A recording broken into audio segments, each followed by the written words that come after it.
Okay. I think what we have with us, the number of participants are not as what was registered. There are quite a few more that will be joining us. But I think it's important for us to understand that we have colleagues from Penang and also from UG.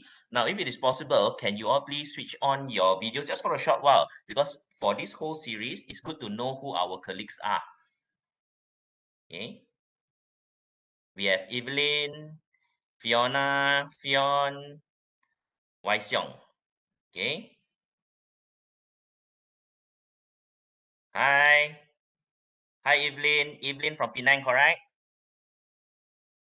You're muted. Okay. That is Evelyn. We have Fion over there from UG. Hi, Fion. Hi, everyone. Hi. Then we have Fiona. Hi, Fiona. Hello. And the little Wai Xiong. Wai Xiong, you there? I hope she's there. Okay. So Wai Xiong is from UG. Okay. So at the moment there are these few of us, but they are actually on registration. There are more than that. Okay. There are actually there are more than that who are supposed to join us. Okay. So I think what I will do is I will just start off with the session. Okay. And as I start on with the session, as our colleagues come in, they will then just join us. Okay. All right. So what we are going to do today is today is the OBE session 1. We have for this year there is a little bit slight of a difference pertaining to our trainings. We are now structuring our sessions to put them into series. So we have the OBE series, we have the transformative learning series, and we have also the research series. Okay, so I hope you guys are able to join us as much as possible because I believe it will be very beneficial for all. Okay, now as in this year we are slowly seeing movement of colleagues. I believe just last week Dr. Brian was in Penang, and then day after tomorrow Dr. Hon will go up to Penang to do sessions on graduate attributes. So I hope those of you, Evelyn and Fiona, if you're able to join, please join, sign up, go and sit in for a session on the 26th. It's going to be interesting. Then I believe it's roughly around a few weeks time, or maybe even in a month or two, I will drop up to Penang also to do a few sessions and to do some discussions with our colleagues over there. So if anytime you guys want to have a chat pertaining to the topics that we have covered, our Penang colleagues, feel free. When I'm over there, I will just send up a mail. We can sit down and talk about it. Okay. Now, hello. Good to see you all. Welcome. And I'm glad that all of you are here to take your time for this morning session. Now, plan is to be from 9 to 1, but I foresee it will not take that long because today I'm just going to do the principles of outcome-based education. All right. What are the key principles itself? Now, if you look at our series, today is the 21st of January. So we are looking to principles of outcome-based education. Then next week, Michelle will do LOs, learning outcome. So like today, we start off with the principles of outcome-based. What is outcome-based education? Why is it important? How did it start? The evolution and so on. Then next week, Michelle will then continue with LOs. How do we set LOs? What are the key aspects of an LO? What is an action verb and so on?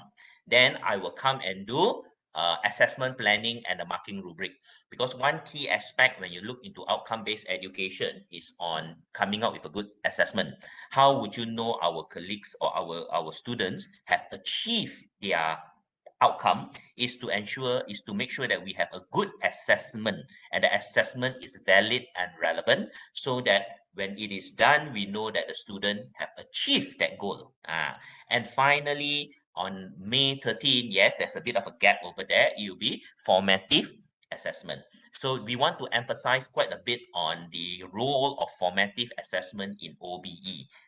Formative assessment or formative feedback is something very critical. So we have our colleague Sini who will be able to touch and to encourage and also to advise on the matters pertaining to formative assessment.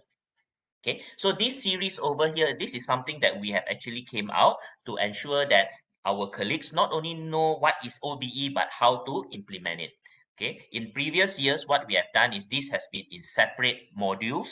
However, what happened is some colleagues will only join, let's say, the assessment part of it. When you join the assessment part, you may not have the fundamentals of OBE. So from this year onwards, it all falls down into series. Okay. Good morning, Jehan. So, it's important for me to acknowledge where I got for my series, all my notes and so on. Now, of course, there are the many books and websites. There was this trainer that we had, Tuan Haji Muhammad Nazrin.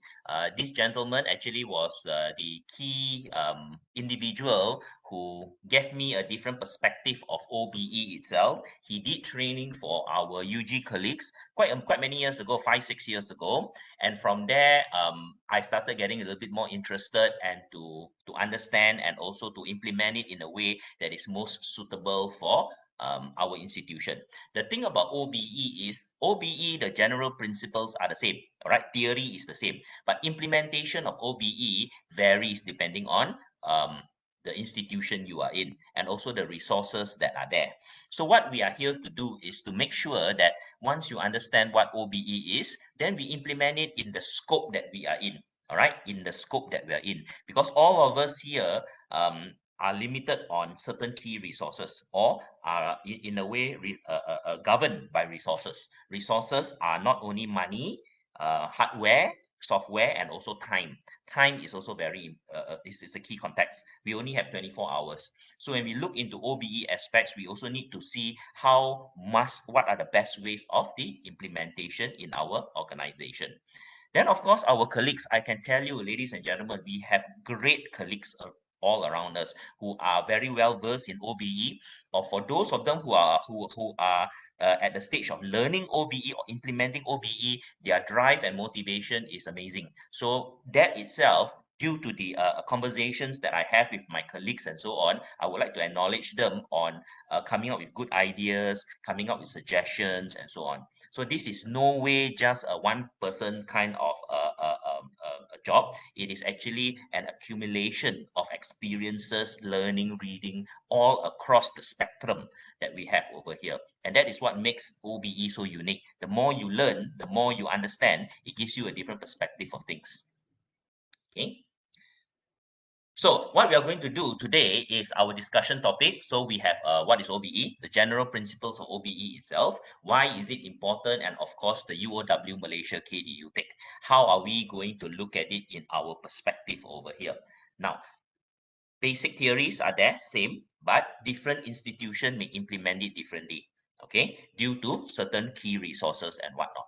All right, I give you one example. Over here in UG, if you look into training itself, teaching and learning center managers, we do a lot of the training, but we don't do all the training. A lot of our trainings are actually done by our colleagues also, okay, colleagues from Penang and UG and so on, due to the fact that our resources are in such a manner.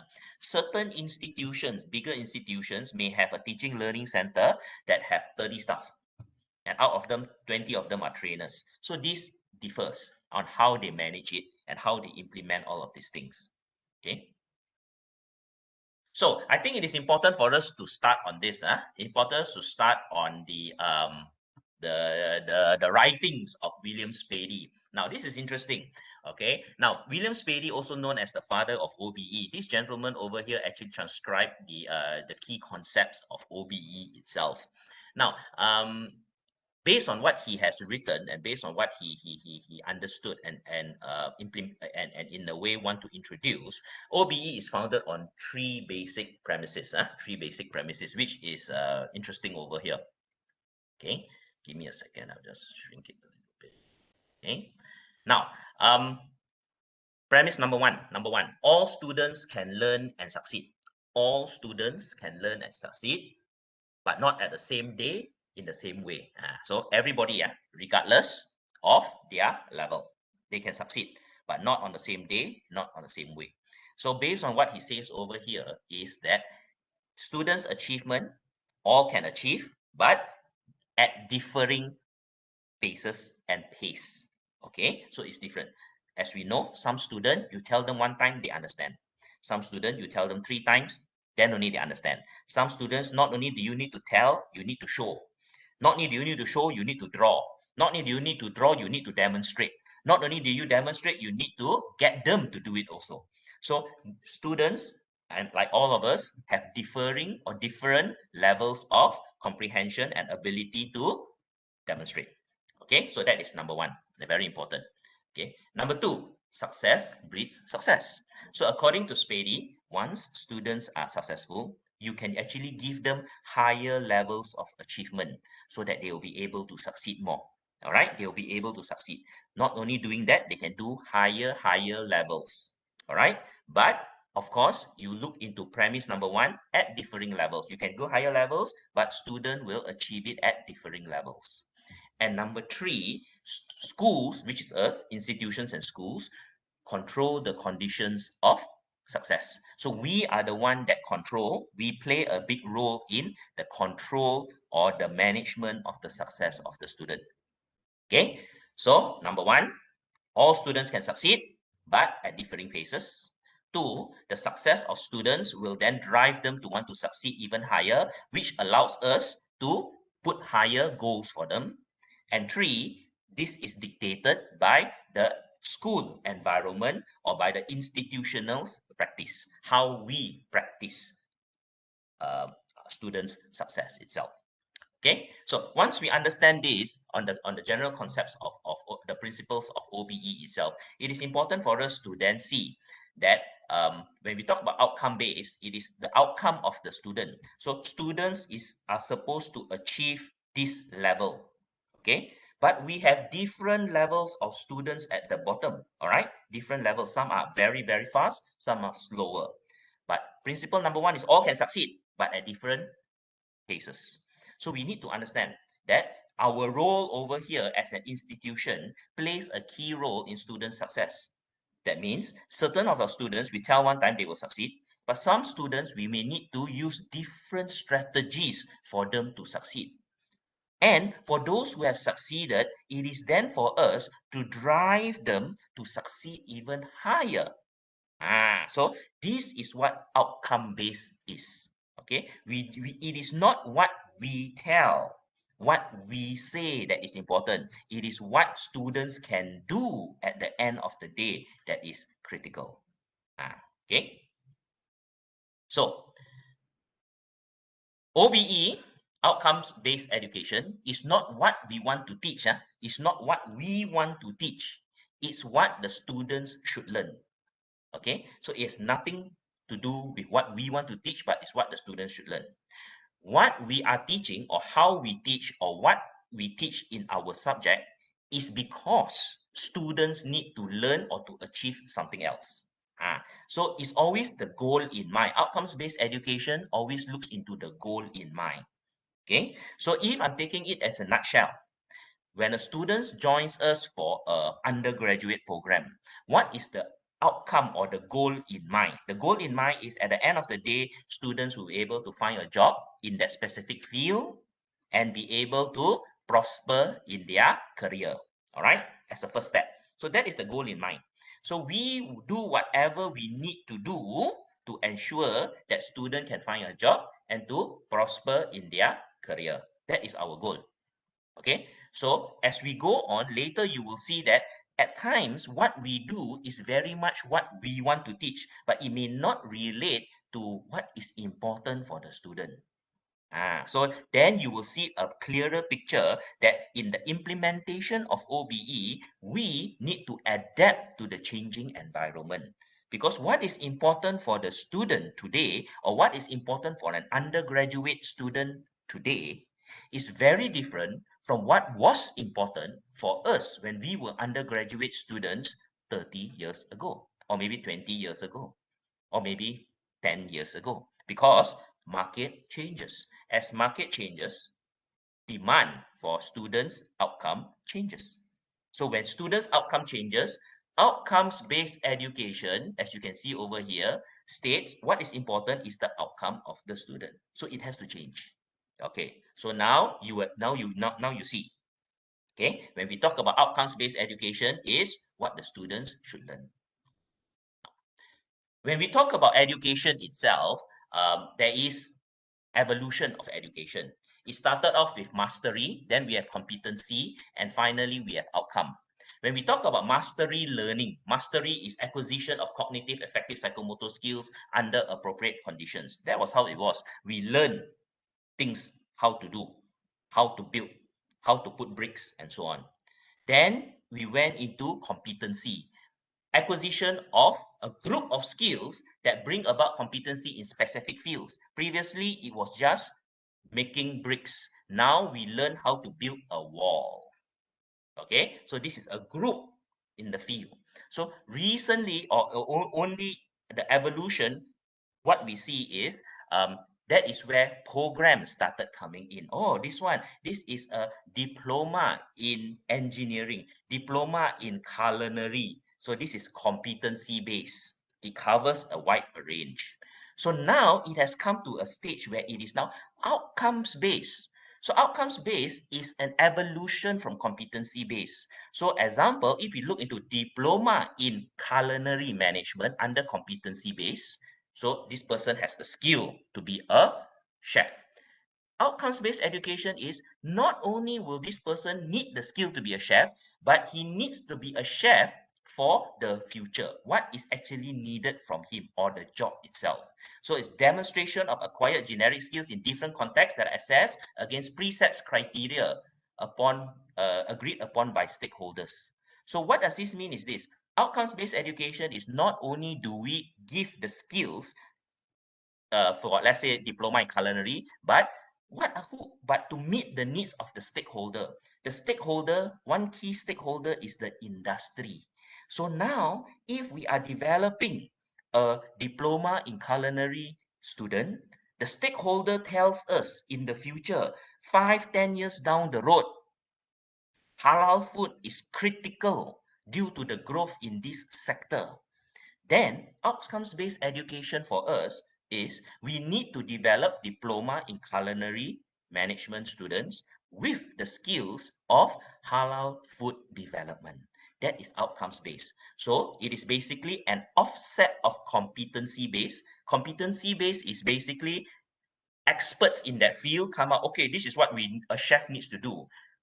Outcomes based is now we look at the stakeholders also. What are the requirements of the stakeholders?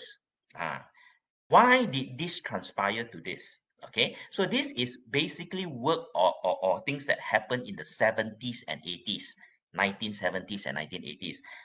Based on reading, you will find that basic skills, individuals going to university came out with generic skills of a particular field.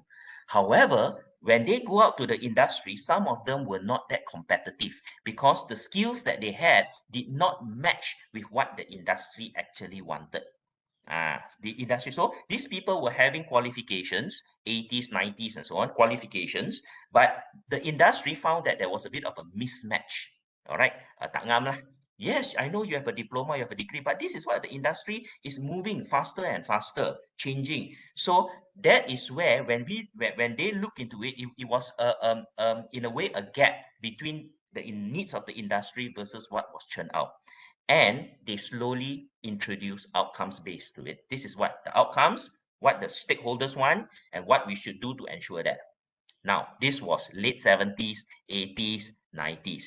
During that time, the pace of changing was, it takes years, 5, 6, 7, 8 years, slowly evolution.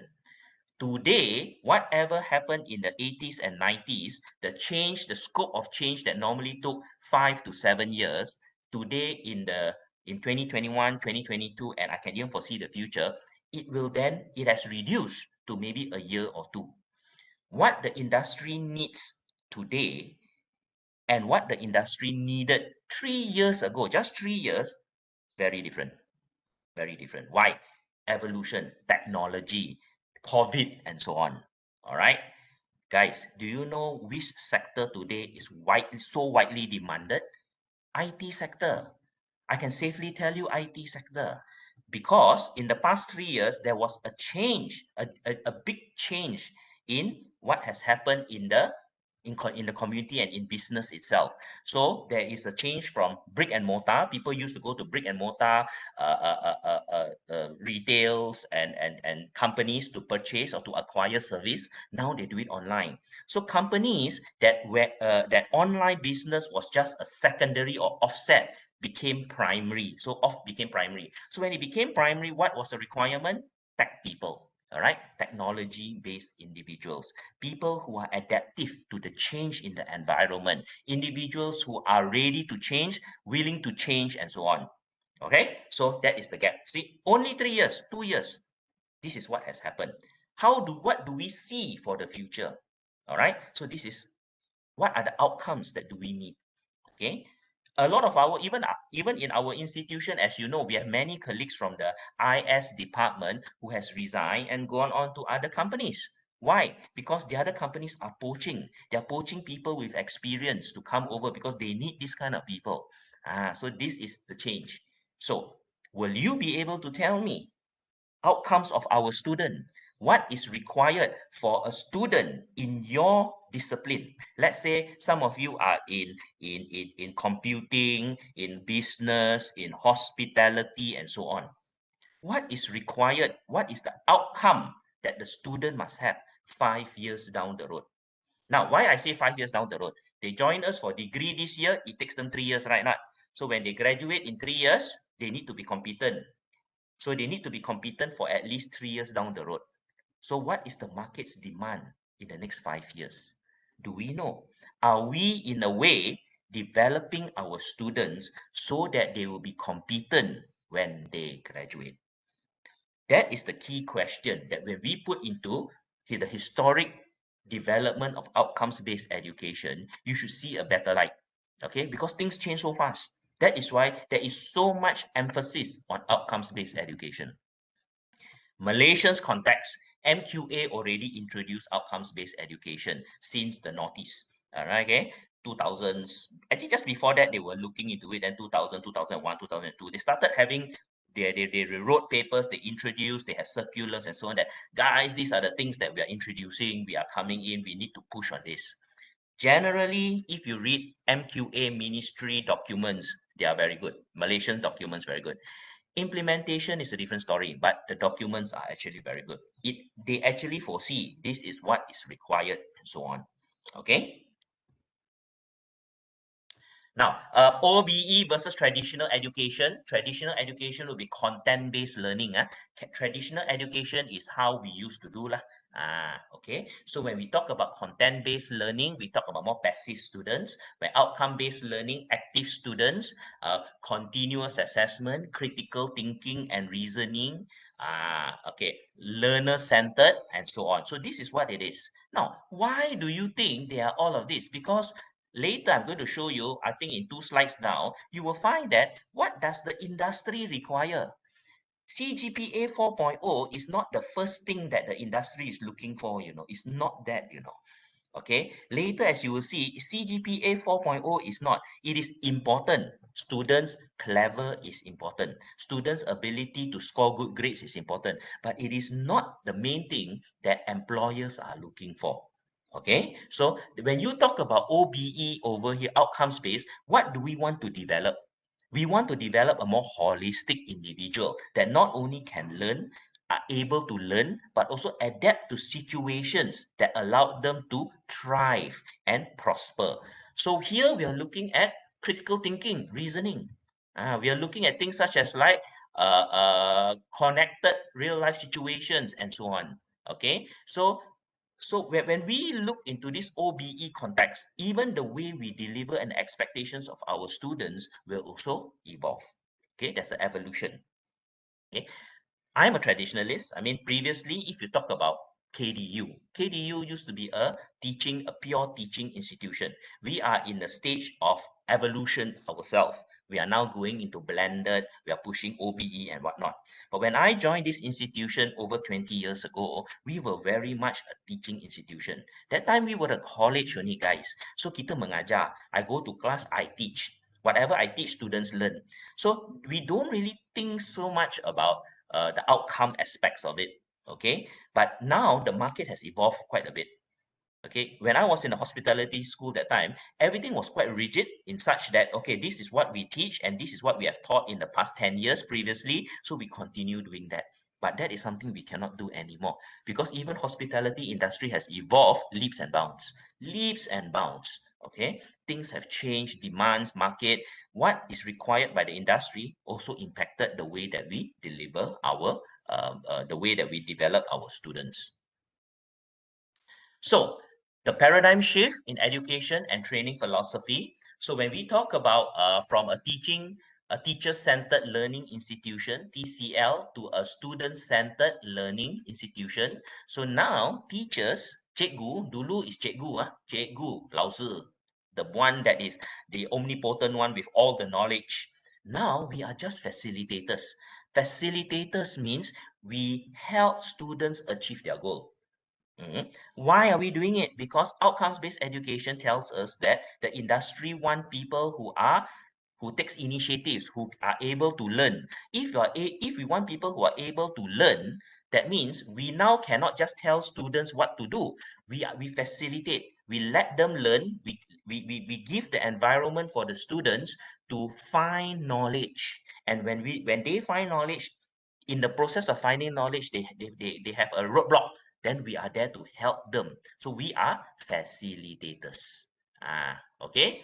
So what we see here in student-centered learning-based teaching, students to learn as much as possible, teachers as a coach who ask questions and provide guidelines for the acquisition of knowledge. We are coach facilitators to encourage students. That is why I normally tell my students, when you do well, pat yourself at the back. It's not me who helped, who made you clever. No, you did it on your own. But I help you to achieve your goal. I help you. How did I help you? When you were a little bit lost, sir, how do I get to do this? I help you. But you are the one who achieve it. Okay, that is why when students come, when you give students assignment or essay, students come to you and say, sir, how to do? I don't know how to do. We are not supposed to help, immediately. No, you tell students, you read, go and try, go and do research first. What is your understanding? Bring the info to me, not just when the question is there straight away. You tell students, all right, here is what you do, here is what you do, here is what you do, here is what you do. If you tell them everything already, it doesn't encourage the motivation or the drive for the students to learn. Then what they're doing is they're following instruction. Okay, so this is not what the industry wants. Because this is not what the industry wants, the way we behave, the way we deliver our classes should also be the same. We must not saying don't help students. No, there's a difference over there. Students must do their research, find out what is it. Then they come to you. Then they get confirmation. It is fine, but they must do their work first. They must do their work. I believe many of us have seen or have experienced students immediately. Sir, what to do? Ma'am, what to do? Ma'am, how to do this? What to do? Can you show me? Where do I get the information? Which site do I go to? It's like totally, they want everything from A to Z. Once you give them everything, it is as easy as us doing their assignment for them. Right? Okay, so that is the change, the evolution to a more student-centered learning. Now, we, KDU, previously being a college, we used to do, we are a teaching institution. We were a teacher-centered learning institution. We teach, kita mengajar ni mah. All right, but because during that time we didn't have degree programs also, when we started in the 80s and 90s, we didn't have degree programs, diploma level. But now there is a change. We are having our own degree programs and so on. Okay, so this is where the change is, because the industry demands it. The industry needs students who are thinkers, not just followers. As I was saying, this is the some basic statistics. Now, this is not the most updated. This is quite a few years old, but I'm just taking it as a snapshot. All right, as a snapshot about what the industry employers rate the importance of candidates' skills and qualities. What employers actually see. If you look at it, communication, number one.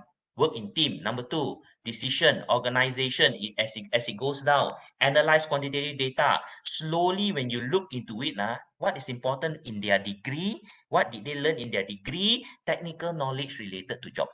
And where is that? That is 1, 2, 3, 4, 5, 6, 7. Number 7 over there. Okay. So why is the industry looking at this? One key aspect is this, the industry understands that when a student has a degree, it proves to them that they are able to learn, that they have the ability to adapt, to learn, and to, in a way, explain and demonstrate. That is why you got your degree. You're proving to me that you can learn. But certain things you cannot learn. No point having that when you're going in on verbal communication, teamwork, and so on. It's not, you can't do that. So there's going to be a mismatch in requirement. And industries today are getting more fluid. Companies, okay, they are not as how traditional it was, where a person just do one job. Now, in modern societies and in modern companies, what we see is a more fluid and hybrid kind of organization where a person, even if they are in accounts, for example, they still need to work with other departments. And a good working environment is critical to ensure positive growth in that organization. So based on this aspect, the demand of a student has also changed. The demand has changed a lot. Okay, what is key and important? Okay, now I'm not saying knowledge and cognitive skills is not, but it is only two key parts over a big picture. I'm just going to stress a little bit. Later, I will speak a little bit more on this. Now we have the 5 clusters, correct, right? I think you all know that we have the 5 clusters. Previously, it was the 8 domains. 8 domains, MQF domains, we have 8 domains that all our BLOs need to achieve. Now it is the 5 clusters. The 5 clusters, you break it down, is 11 sub-clusters, small clusters. Later, I will run through. If you look at all the 11 over there, all the 11, the one that actually emphasizes on thinking or on the subject skill itself are only 2, cognitive skill and knowledge. One more we have is called the practical skill, okay, which certain courses memang got practical skill lah, hospitality, nursing, and so on, practical skill. So those are very knowledge. The other few, the other 8 over there are very much on communication, interpersonal, personal. They even divide interpersonal and personal skill, guys.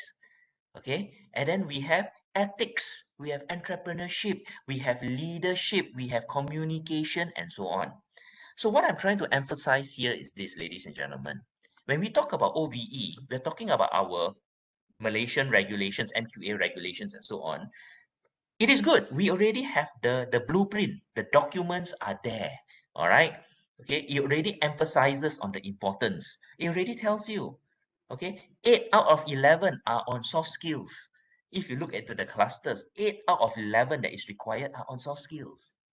However, when we deliver our program, 80% of our assessment and emphasis are not on soft skills.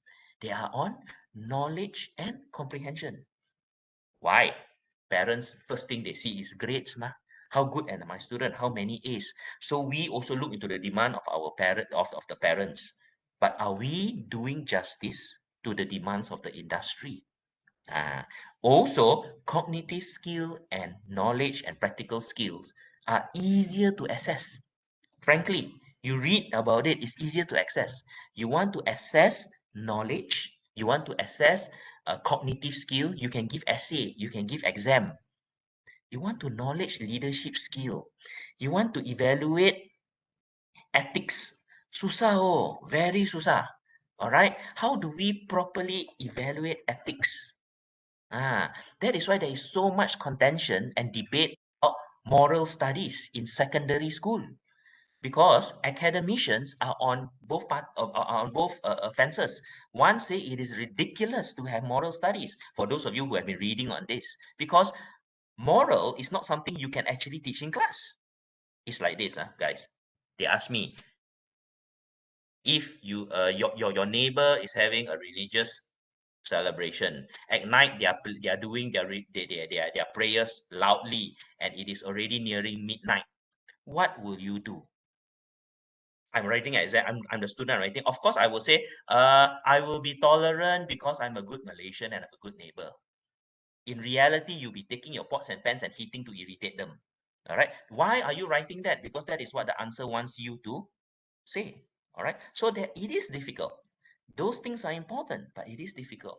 So when you look at outcome-based education, ladies and gentlemen, it is not easy because what the students need, the students will need to have like work in team structures, verbally communicate. I'm just using this example. Able to make decisions, able to plan. Oh, susah oh. How to do all these things? How do we structure our program? How do we ensure that students have that? Now, technical skill easy. This one, all of you are Sifu already. All of you are masters in doing the technical knowledge part. If you're a mathematician, ladies and gentlemen, if you're teaching mathematics, very easy, do a test lah. They can prove to you that they have the knowledge. But what about the others? So this is where the challenge actually comes in. So it's called a little bit mismatch lah, guys. What we do versus what the industry want got mismatch a bit lah.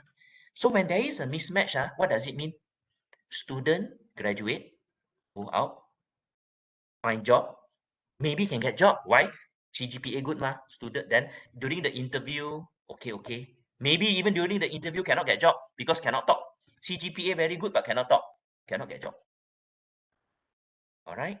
Or even after get job already, go to the industry, go to the company say this guy horrible.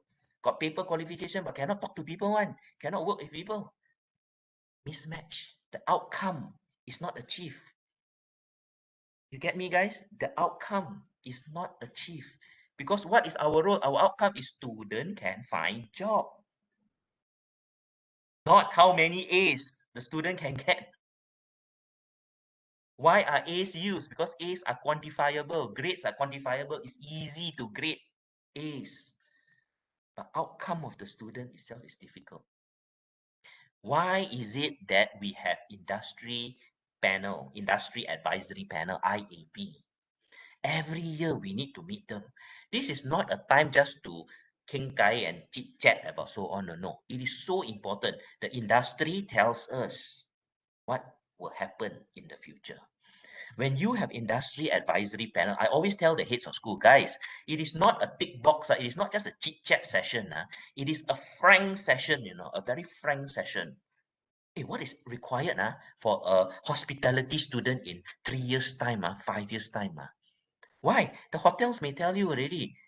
The hotels may tell you and say, hey, do you know that my hotel now, receptionist, we reduced already. Everything is now booking online, check-in also online. Because all the stuff, all the customers now got smartphone. So even the keys, kunci, no need to take. Everything is e-key, just a IR code. So they go to their room and they scan. We all may laugh, but for those of you who have gone up to Genting, First World Hotel. Okay, First World Hotel is the largest hotel in the world with number of rooms. Check in, you don't see receptionist. You check in on the machine. Ada gak? Betul? You all been there or not? How many of you, when's the last time you guys gone up to Genting? Okay lah, past 2 years I accept like it is that. How many of you have checked in to First World Hotel? None? Anybody? Yes, in the chat? No? None of you? Guys? Any feedback? Maybe a yes or a no in the chat for me to identify that you guys are still there.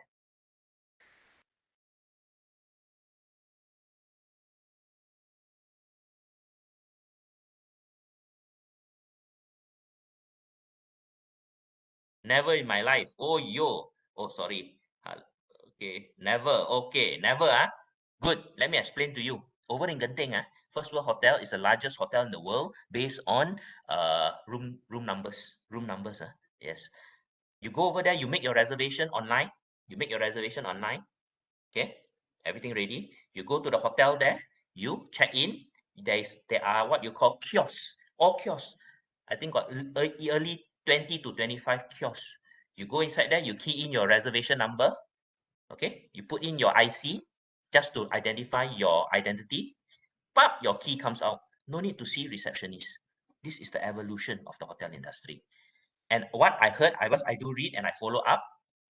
In the past few months, Genting has even now done no need to go to kiosk. Everything check in using your phone.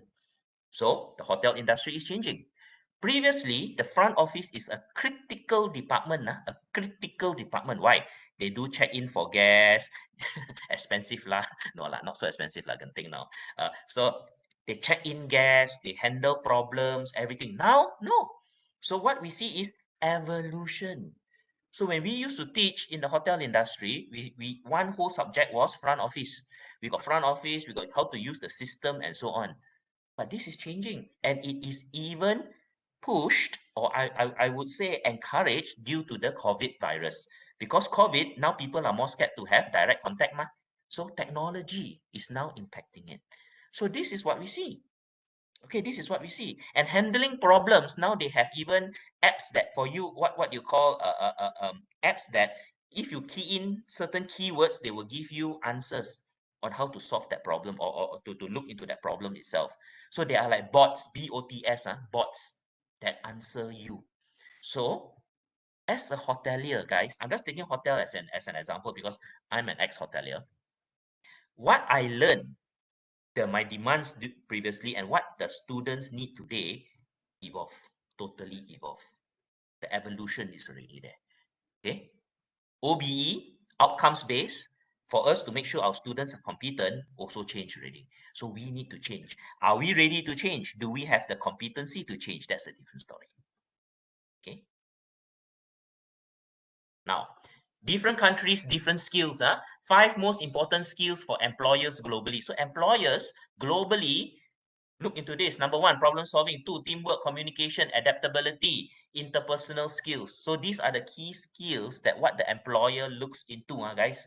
Okay, how to solve problems, teamwork, communication, and whatnot. Okay,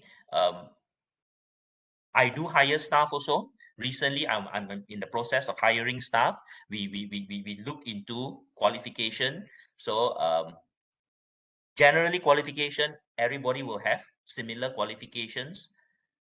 Qualifications prove to you that they can. So when we hire, we also need to get hints, clues on how this person able to do these things.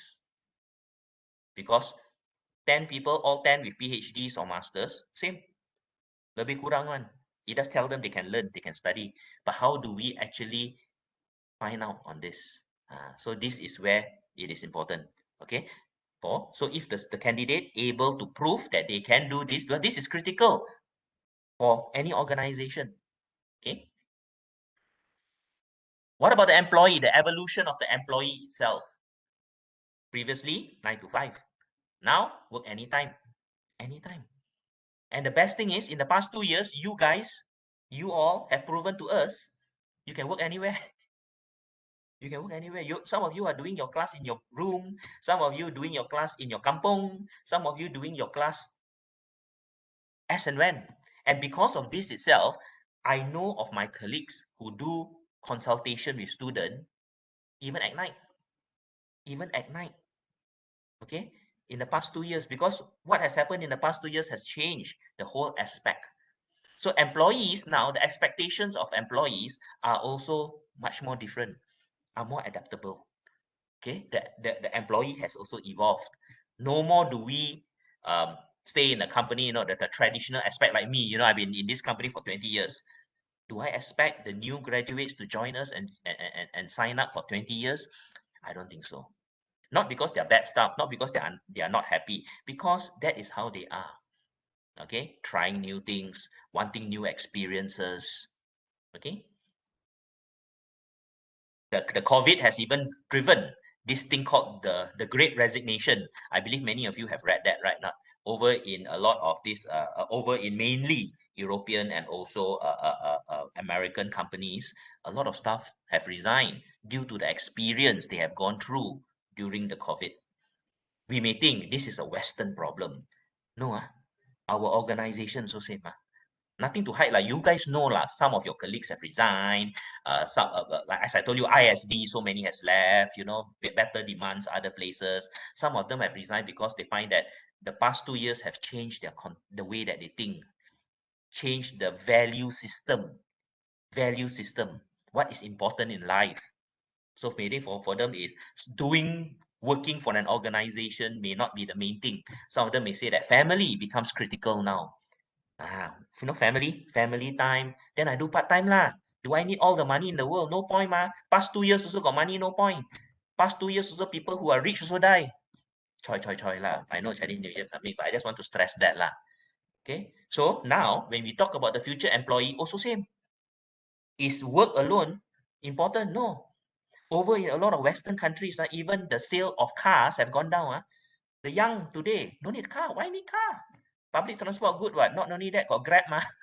Why need to learn? Why need cars? Okay, do we need cars? And these people are also more environmentally friendly. By not having cars, I save the environment. What I want to stress here is, ladies and gentlemen, is these people, the young, may not have the same thought as us. Totally different. Okay, so because of that also, the companies are adapting. So we also need to ensure that there is a match between stakeholders, the students or the workers of the future, and us as educators of these people. Okay. So there are, as you can see, very interesting over here. Create your own ladder, customize work, share information, can become a leader, relies on collaboration, focus on adaptive learning, democratize learning and teaching. This is what has happened. Learning now is not only one way, it's two ways with this kind of individuals. Okay. So we have now. I hope you guys are in the nutshell. You all understand a little. Not I won't say clearly at the moment, but the importance of OBE, outcomes-based education. OBE is so important because of because we want to do OBE for the sake of it. No, it's because of the outcome of the student, the goal of the student. The student needs to have this for them to be competitive, for them to be relevant. Okay, I always want to instill in the mind to be relevant. No point we do something we are happy to do, we are good. In my school, I'm very good. I'm the best marketing lecturer. I can do it very well. But my marketing subject is 20 years old. No point. Student get A, go out, also cannot do anything. Okay, so that is what OBE is. Okay, in a nutshell, the importance of it and what role we play. Our role, educators, to make sure they are competent. Now, focus on outcomes. When we talk OBE, focus on outcomes. So when we focus on student outcome, we need to look into the curriculum design. That is why, ladies and gentlemen, every year we must do curriculum review, program review. Got do or not? Your schools got do or not? Evelyn, got do or not? Fiona, your school got do? Ada, got, very good. Okay, so must do. This one must do. Now, got do means doesn't mean must change everything, guys. Doesn't mean change every time. Do me change 100%, 100%, 100%. No lah, you don't change 100%, but must do. Less than 30%, don't need to tell MQA. More than 30%, you tell MQA. CLO change, I call big change. Certain words change, moving on topics, no need, that is small change. Resources change is small change, but curriculum design must do. Every year you do. Every year you may do small changes, sikit-sikit, or maybe no change. But in every 3 years to 5 years, or called one cycle. The word one cycle means, let's say your degree is 4 years degree. One cycle means 4 years lah. If your degree is 3 years degree, one cycle is 3 years lah. Every cycle you should do a real curriculum review in such that there could be more changes to it because market change already. Normally every 3 to 5 years, market will change already.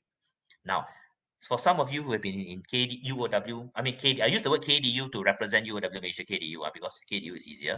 For some of you who have been KDU for many years and you've been teaching a particular school or subject, ask yourself, are there any courses, programs, subjects that barely got any change in the past 10, 15 years?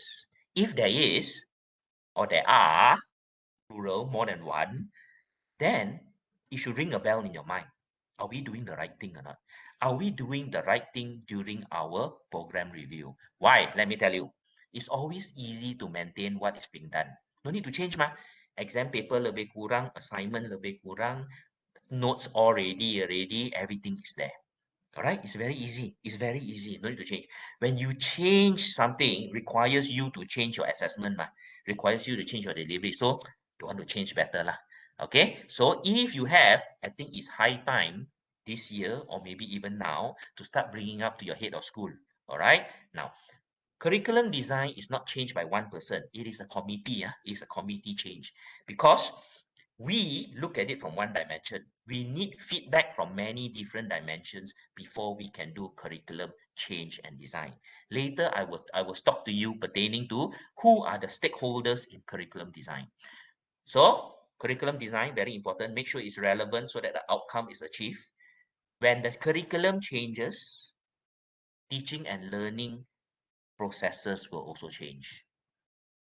Teaching and learning processes and also delivery methods should complement the curriculum itself, should complement what is expected from the student. Okay, must complement. Teaching and learning methods and styles will encourage students to be equal whatever you want them to be. If, example, you all heard of flipped classroom.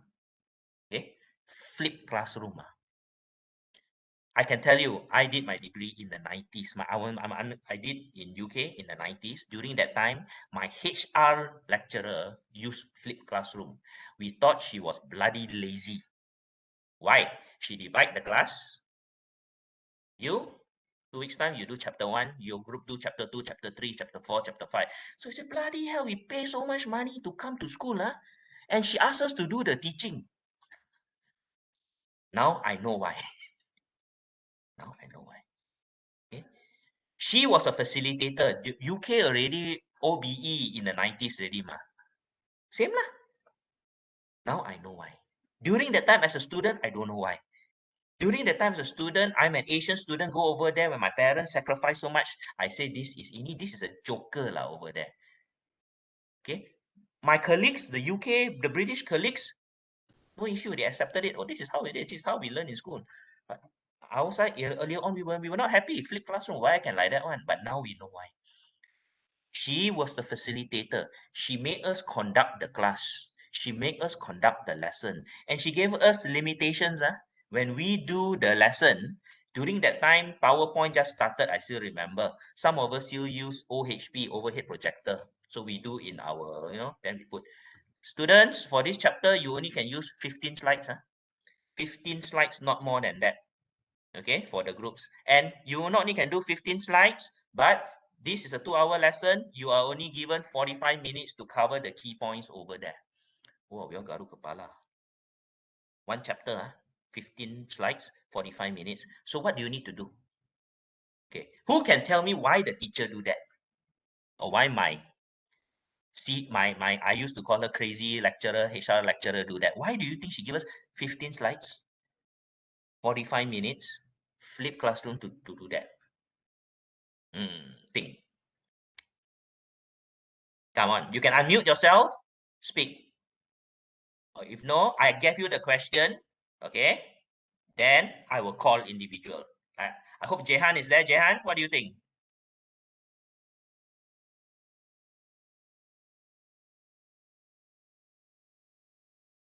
Jehan. Jehan sudah lari kah?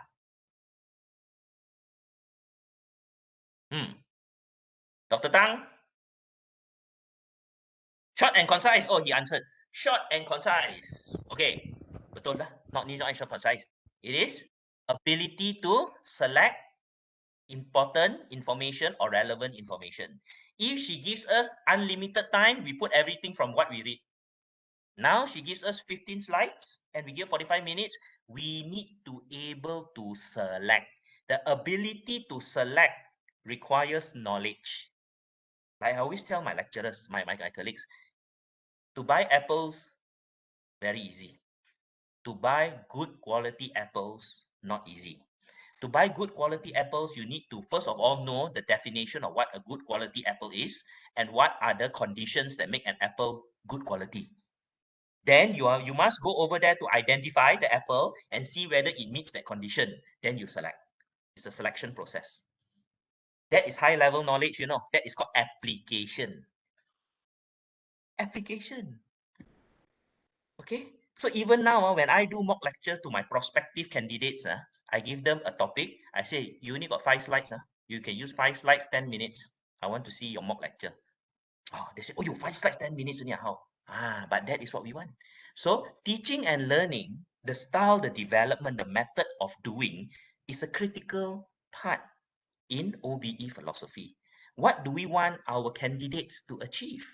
What do we want? Okay, I know our colleagues, some of our colleagues do flip. Okay, flip classroom. All right, students sometimes not happy one. Okay, I know our colleague, the late Hema, she does it, and sometimes she complains to me, hey boss, student complain now. Say now they complain now, later they will know. But some student really say very good. Thank you, ma'am. I really learned. This is how it is. So teaching and learning methods that you use are critical. All right, critical. Why do you think I ask questions before I pinpoint individuals to answer? Like this now, I ask first the question. I didn't say, Jehan, what do you think? Can you answer this? I didn't say that. I asked the question, then only I pick individuals. I say, why do you think this is done? Then I pick Jehan. Then after that, I pick Dr. Tang. Why? Some of you may know, I may have said this before. It's good practice, It's good practice. Question before picking student. Question before picking student. Not pick student, ask question. This is also teaching and learning delivery styles. What do you think? Fiona, what do you think? Why? Why, Fiona? Why do you think that is a better way to ask questions in class? No bias. Good. No bias. Very good. Okay. Hey, you guys don't like to unmute, easier to speak, ma. Okay. Another thing is this. When you ask question, before you pick the person, everybody will think. All the students will think because they're worried, ayo, teacher may call me. If you pick Ali, what do you think? The others will not think of the answer. The others will immediately in their mind, whew, they didn't ask me. Okay, so that is a trick I always learn. Okay, so to get the students to think. Get the students to think. Then, of course, the third part over there is the assessment. What assessment you use is also very important. The assessment complements the teaching and learning style, which reinforces, a good assessment reinforces your curriculum. Okay, reinforces your curriculum. To say that this is my curriculum, this is my CLO, course learning outcome. How do you ensure course learning outcome achieved? Is your assessment. Assessment here can be formative, can be summative assessment. Formative assessment is assessment to is a periodic assessment to see whether students are on the right track, but it doesn't contribute to the final grade. Summative assessment are grades are assessments which will contribute to the final grade. Your final exam, your assignments, your everything. These are called summative. So there are two key over there. Summative, you guys are quite good. Summative, I say you guys are quite good. Formative, there's a lot of power or potential in formative assessment. That is why under OBE, the final session will be on formative assessment. You all can use it very, very well. Use it very, very well. Okay. Now, so this is the focus on outcome. So when we talk about Spady's, William Spady, Bill Spady, OBE principles, these are certain clear things, certain key factors over here. So to cover, these are certain key aspects. Clarity of focus. This means that everything teachers do must be clearly focused on what they want students to know, understand, and be able to do. Clearly focused. So number one, principle, everything is clearly focused. Teacher already know what is for them to achieve. If you're teaching marketing, your CLO must be very clear. All right. And your goal is to achieve that CLO. No need to do other things. No need to touch other things. Okay. In other words, teachers should focus on helping students to develop the knowledge, skills, and personalities that will enable them to achieve the intended outcome. What is the outcome? So teacher, facilitator are there to help student to achieve the intended outcome. that has been clearly articulated. This is another keyword here that I should have also highlighted. Clearly articulated. Clearly articulated means it mustn't be vague. Outcome mustn't be vague. This is what students must achieve. This is what they must know. Okay. Marketing, master's level MBA, undergraduate, diploma, certificate, all got CLO. Even though they are all marketing subjects, the CLO will not be the same. Okay, based on clear articulation of the level that they need to achieve and what they need to achieve. 2, designing down. It means that the curriculum design must start with a clear definition of the intended outcomes. When you design a curriculum, there must be clear intended outcomes, your CLOs, that students are to achieve by the end of the program. Once this has been done, all instructional decisions are then made to ensure achieve this desired end result, to achieve this desired end result. Once you have your CLO clear, all your instructional decision will be teaching and learning strategies, and your assessment are together to achieve that intended learning outcome. Okay, it means if your intended outcome is to test on presentation skills, communication skills, please don't do exam. Please don't do exam. Exam will not be a good method to ensure that intended outcome. Written exam I'm talking about. No good. So your teaching and learning strategies and your assessment strategies is determined by the intended outcome. You need to see the intended outcome. As we stress, why exams? Exams are the easiest to set exams. Okay, but it may not be the best method. Okay. Now, high expectation, it means that teachers should establish high challenging standards of performance in order to encourage students to engage deeply in what they are learning. Helping students to achieve higher standards is linked very closely with the idea that successful learning promotes more successful learning. So, as what we stressed earlier on in these principles, the second principle, success breeds success. Okay, so put high expectation. Okay, so that the students can achieve and the students know that this is where they are achieving and the students are comfortable. My lecturer is my facilitator. If I terpesong a little bit, they push me in. They will help me to achieve. They will help me to achieve. And expanded opportunities. Teacher must strive to provide expanded opportunities for all students. The principle is based on the idea that not all learners can learn the same thing in the same way and at the same time. All students can achieve, but at different level and pace. This is what it means, expanded opportunities. So when you talk about OBE principles as per Spady over there, these 4 encompasses what is to be done, okay, on the practical side. So OBE requisites, what the students learn must be clearly identified. That's what we said. The students' progress is based on demonstrated achievement. Students need to show that they achieve. It's called competency. Students cannot just say, okay, I can do this. No, they must demonstrate outcome-based. Outcome-based. So if you are evaluating communication skill, you must evaluate in a way that students can demonstrate. So if students cannot demonstrate presenting a communication skill, you cannot say that they are competent. That is another aspect over there. Multiple instruction and assessment strategies need to be available to meet the needs of each student. Yes, different instructions, different assessment strategies to look into so that students can achieve their goal. Now, let me just put a caveat over here. You know, initially when we started the session, I say that we need to adapt to KDU's resources. So this is where it is. Under OBE, ladies and gentlemen, it's like this. Student A, student B. Student A, student B are of same intelligence, ability. But student A can write, student B cannot write. Due to certain, we are all different, me, you, everybody, all different. Student B cannot write. Every time he sees paper, he suddenly freezes. He cannot write, he cannot write. Okay, but he's intelligent.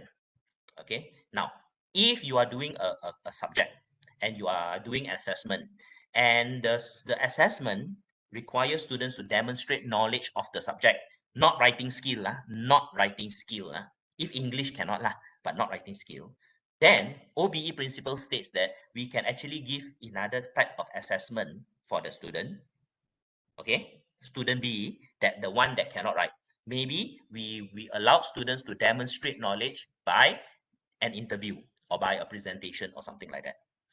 I'm talking about OBE principles. I'm not talking about KDU's practice. I'm talking about OBE principles. The reason is because under OBE's principles, OBE states that it's the outcome of the student. Student must demonstrate knowledge in microbiology, for example, theory part. But he cannot write, so he can demonstrate it in a different way. Lecturer asks questions, lecturer interview, this guy demonstrates. Maybe a presentation, maybe a poster presentation, like how it is, and so on. I'm not saying what is exactly it, but this is OBE principle. Now, the question is this: how do we equate outcome? How do we equate the level of that particular assessment itself? Normally, all students do exam. This is a written exam. It demonstrates that. So if we want a substitute, but if it's an interview, fine. How will the interview go? What questions to ask? How long should it be? How do we equate knowledge and understanding between a written and an interview? Sometimes an interview may be better, who knows? If the learning outcome is not to demonstrate writing skill, you can, but it is something which needs to have much thought and discussion before it is implemented. I know universities do it, big universities do it. Certain universities have different kind of assessment for different students. Over in our side here, UG, we are at baby steps. We know some of our students who are limited due to certain disabilities are given more time during their examination. You all know, right? Speak to your exam department, can settle one. Or the font is printed bigger. Normally exam font 12 ke 13, this one can be 25, 26. Why cannot see? I used to have a classmate who was dyslexic. Okay, when in university, not only that, his font was different. He had a reader, a person there who's allowed to read questions to him. Same level as me, no problem. His time for exam was also 50% more. Okay, all right. I didn't see his paper. I don't know what was it, but that was what he was telling us about that. So there is certain things that can be done. But what I'm trying to say is when you look into different assessment strategies, that is what it is. Under OBE principles, it is because you need to go back to the core. This subject, the CLO, what are we testing? What are we testing? But always remember, theory can, practicality, a lot of thought to it. I know a private institution, university in Kuala Lumpur, a medical private institution that is doing research on this. All right, that is actually looking into this because I actually had a chat with their teaching and learning people. So I actually discussed about this also. So they say, yes, they are looking into this, but it's still a lot of contention. Of course, practical base cannot lah. If practical, you need to do operation, you cannot do an essay on operation. Cannot, that one definitely cannot, because the key aspect is on the practical. But if it doesn't allow, if it is not based on that, and then it is on the testing of knowledge, why not? Okay. As we grow, I'm also looking into this on our side. How can we do this? Because a lot of our students have different shapes and sizes, different knowledge ability, different challenges and whatnot, okay. All right, so are we then doing justice for their achievement? So that is one. So that is on the assessment side. On the delivery side, it's also same. It's called multiple instructions, different instruction. Certain student lecture, certain students lecture no point one. Okay, certain students read can in your class asleep. We know of students who in your class sleeping one, but still A, right? God, so different kind of instructions. You may need to explain differently and whatnot. So that is OBE aspects. When I talk about resources, this is where it comes in. Do we have the resources? How do we go? What is the threshold? What is the line? Okay, that is called an accepted threshold of students' achievement. What is it? How much do we go until students achieve? That is where it becomes a challenge. Okay. Adequate time and assistance need to be provided so that each student can reach the maximum potential. All right. So time, that is something which is also critical. Once time is given, then students can achieve their goals. So the relevancy of OBE, what is the relevancy? So this is local context. I need to speak about local context here. Rating accreditation requirements, QA audits by the Ministry of Education, MQA, come OBE. OBE. The recent audit pematuhan that came during for the college one, I was actually at the background listening to what was said. Dr. Tang and so on and his group answered very, very well. Basically, they understood how is it, what is the outcomes and this and that. So I think they actually impressed the officers. That is it lah. Basically, it's the understanding and why? Because in Malaysia, there is this emphasis on outcomes based itself. What is outcome based and why do we do it and so on. Okay. Real benefits of OBE, more directed and coherent curriculum. Once you have OBE, you practice OBE, you know the outcome, you know this is what the students should achieve, then your curriculum is more directed and coherent. So you know where you're going. Whatever you're doing is so that the students can achieve their goal. Okay. Graduates should be more relevant to the industry. That is key, lah, guys. They come to study. Why? Because they want to find job, not for fun. Nobody wants to pay 70,000 to do a 3-year program or 80,000 or 100,000 just for fun, because they want a future. They want to have the skills for the future. So in 3 years that they are with us for a degree or 4 years, depending if it's an engineering degree, they need to have that they need to have that skill, at the end of the day, when they go out, they will be relevant. So this is a trade lah. Okay, they pay the fees, they're supposed to get that. So are they getting it? And CQI is an inevitable consequence. When we talk about OBE, there's always continuous quality improvement. CQI means that your syllabus, your delivery needs to evolve over time. It needs to continuously quality improvement. Continuous quality improvement means you must always improve. You must always improve. Improve on the syllabus, curriculum, improve on the teaching and learning delivery, improve on the assessment. Improve on assessment. Teaching and learning delivery will impact resources. Okay. Okay. I will give you a break very soon. Right after these two, then we will go for a short break. Therefore, OBE is an educational process. OBE is an educational process. It is a process, that means it's continuous. It is not only break. Jehan, she's back. This now I call Jehan, tak ada, hilang. When I talk break, she put break. I asked the question, she didn't answer. Jahat. I made Milo. Okay. It's a process. Because if it is a process, means there is an outcome. It goes through and means it has CQI. Okay, there must be a goal inside. Directed focus in achieving certain specific outcomes in terms of individual student learning. So OBE, you must have an outcome, what the students must achieve. Okay, so definition of outcome, key things students should understand and be able to do, or the qualities they should develop. This is what they need to do. So you have your CLO, your course learning outcome. Once CLO achieve, PLO achieve. Once PLO achieve, PEO achieve. That is how it is. So later, after the break, when we talk about PEOs, you will see the relevance. Both structures and curricula are designed to achieve those capabilities or qualities. Structure of your program and the curriculum. Curriculum is what students must learn. Curriculum. This is the curriculum. Structure is how it is been designed, how it is been delivered. You have a good curriculum, but you do not know how to deliver, no point. You can have the best lecturer to deliver, number one presenter, number one explainer, but curriculum is 30 years old. Students still cannot find job. Okay, so these two must blend. These two must work hand in hand. Educational structures and curriculum are regarded as means, not end. So structure and curriculum is not in a way set. It is not if they do not do the job, rethink, change. Be daring to tell your boss, hey boss, ini curriculum when I do my degree 20 years ago, same thing now not relevant already. Okay, so we need to change. Must tell boss sometimes have to do that.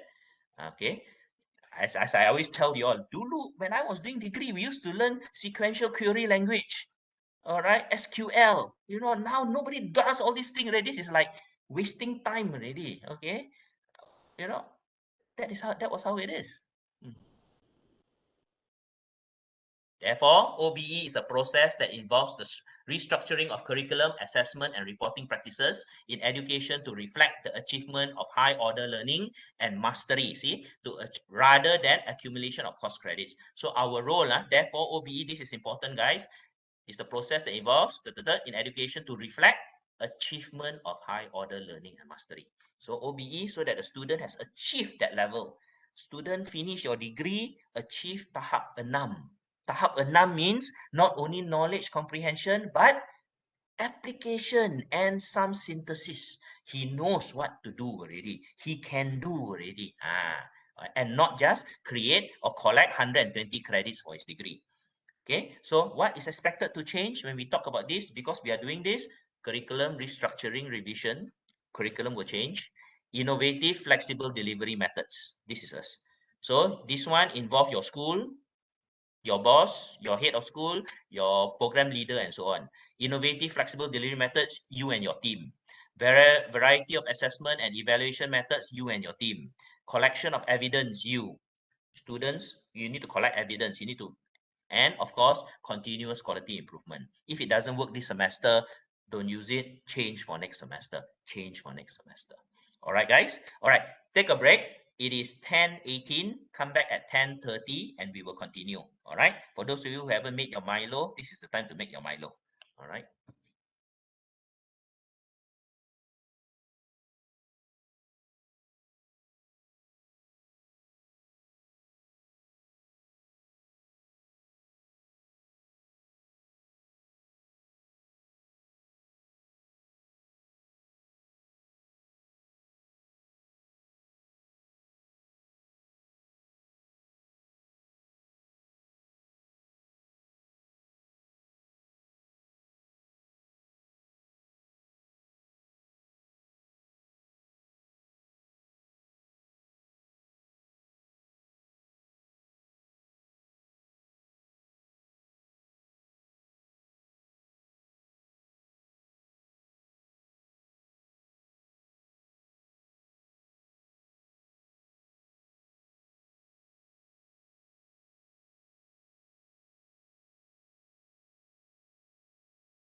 Okay, 10:30 sharp.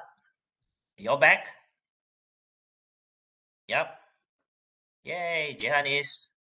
So second cup of Milo already now, Jehan, huh? Yep.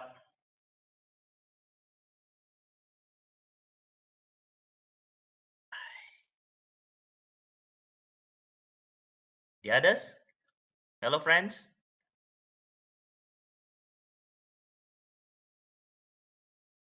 Okay.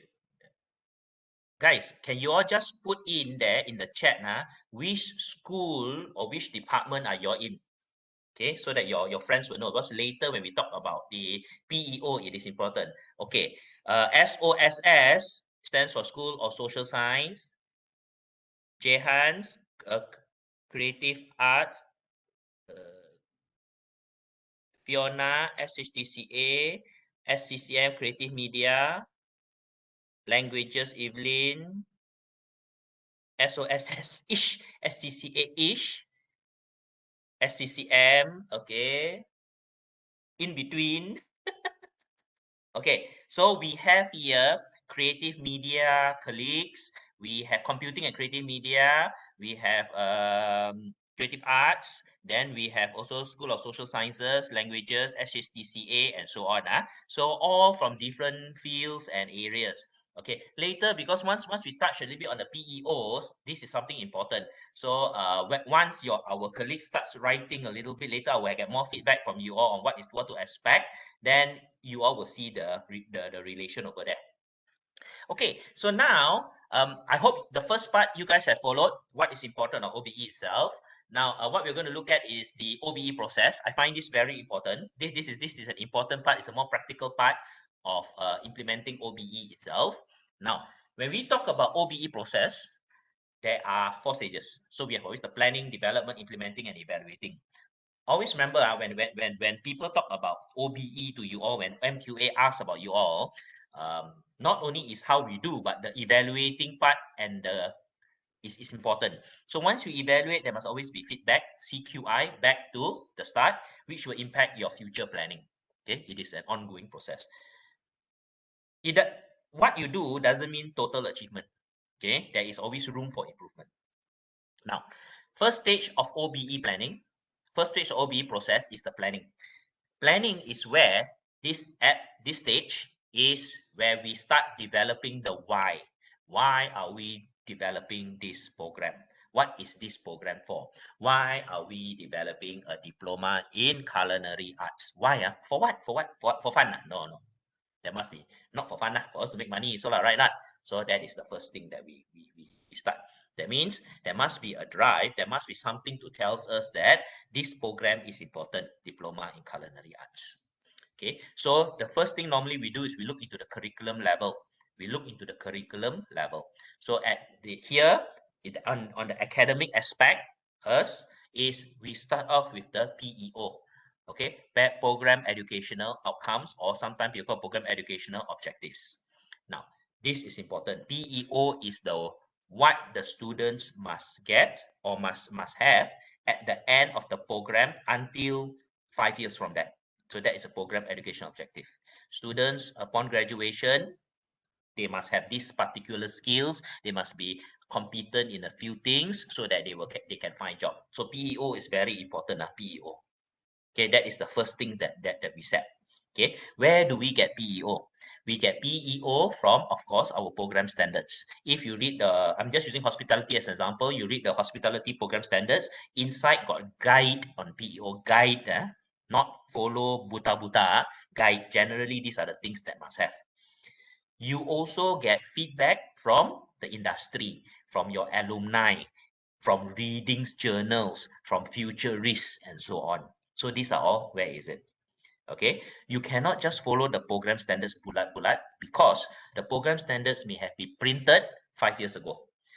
Many schools will have updated program standards, but some schools, the program standards are still 3 to 5 years old. Okay, some programs. So you may want to look into the program standards and use that as a guide for you to develop your PEO. So PEO is the most important. Second thing, after you get your PEO already, then only you develop your program learning outcome. So for diploma in culinary arts, these are the PEOs, 3 to 4 or maybe 5 PEOs. Then we have the program learning outcome.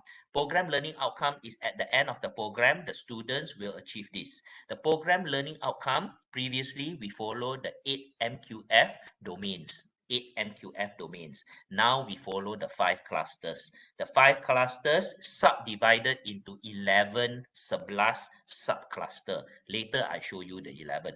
So we have knowledge, we have comprehension, practical, digital skills, numerical skills, interpersonal, personal, communication, leadership skills, ethics, and so on. Okay, so those are the breakdown. That is called program learning outcome. Where does it come from, program learning outcome? The keywords are there, but it needs to, at the end of the day, based on your PEO. PEO, very important. Then program learning outcome. Okay, so that is the first stage. All right. Then comes then you continue developing your curriculum. When you develop your curriculum, you got your program learning outcome. Just picture this diploma in culinary arts is a total new program. So no courses yet, no subject yet. So the first thing when you look at your curriculum, you look into for students to achieve this PLO, this PL program learning outcome, what are the subjects do they need? Now, the word subject is something very common that I and you use. Under MQA context, they call it courses. All right. So I would like to encourage you all to start using the word course. Courses, courses. It's actually same as subject. Okay. But if you read MQA document, they always call it courses. Many of us traditionally we think courses as programs, but program is the whole program is an encompass of various courses to achieve a particular goal. Okay, that is called program, and then individual got courses itself. Okay, so now we set the courses. When we set a course, all right, or the type of courses, it must be driven not based on what you believe is right. Example, diploma in culinary arts. We have the PEO, we have the PLO over there. Then we put in the courses, what is required. You may have done the program, you may have done your diploma 20 years ago, and in your mind, it is must do ladder, must do butchery, must do gut manje, must do pastry, must do this, must do that. And you know, all of these things are coming out. Must do, must do, must do, must do. Why must do? Because I did it wrong. You need to understand that you are doing for student, you are developing a program for student that will graduate 2026, 2027. So that is where your PEO and your PLO will drive you in your courses. So you look clearly at your PEO and PLO, then only you set your courses. What kind of courses should we have inside? So if diploma in culinary arts, let's say I'm taking marketing. So you say, okay lah, now all our culinary students, even though they are practical based, but they need to know everything is marketing. Some of them run their own business, they need to market their own products and so on. So marketing is very important. All right. And your PEO already state that. Your PEO and PLO already state that. You want to not only create people who are good in culinary, but also entrepreneurs. Entrepreneurs. So marketing. Okay. So when you set your marketing over there, your subject or your course is called marketing. Don't set credits first, Don't set credits first. First thing you do is you write your CLO, your course learning outcome. So this marketing course, what must our students learn? Because it's diploma, these are the key things that they must have. Let's say we put 3 or 4 inside there. Course learning outcome 1, 2, 3, 4. Every course learning outcome must have a verb, action verb, must have a concept, must have a verb, theory, and situation. So must have example, develop puff pastry for 5-star hotels. Okay, example I'm just saying So they must have these 3 contexts.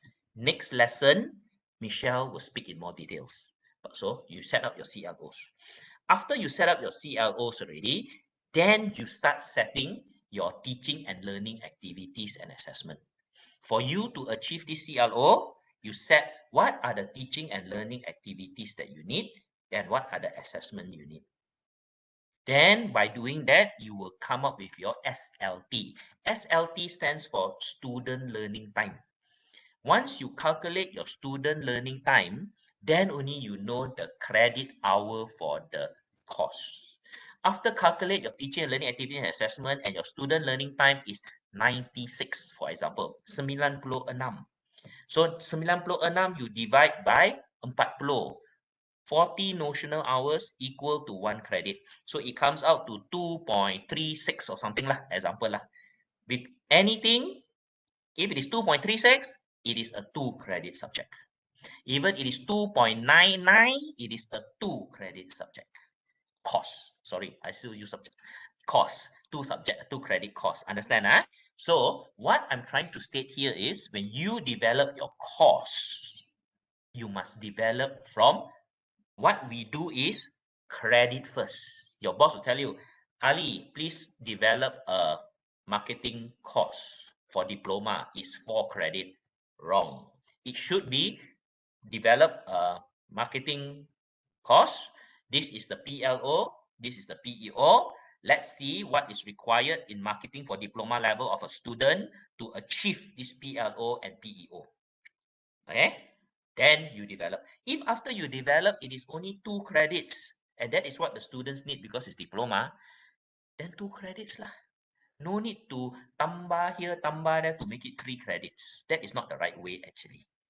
Okay, because what the student outcome based is this is what the students need is 2 credits. 2 credits.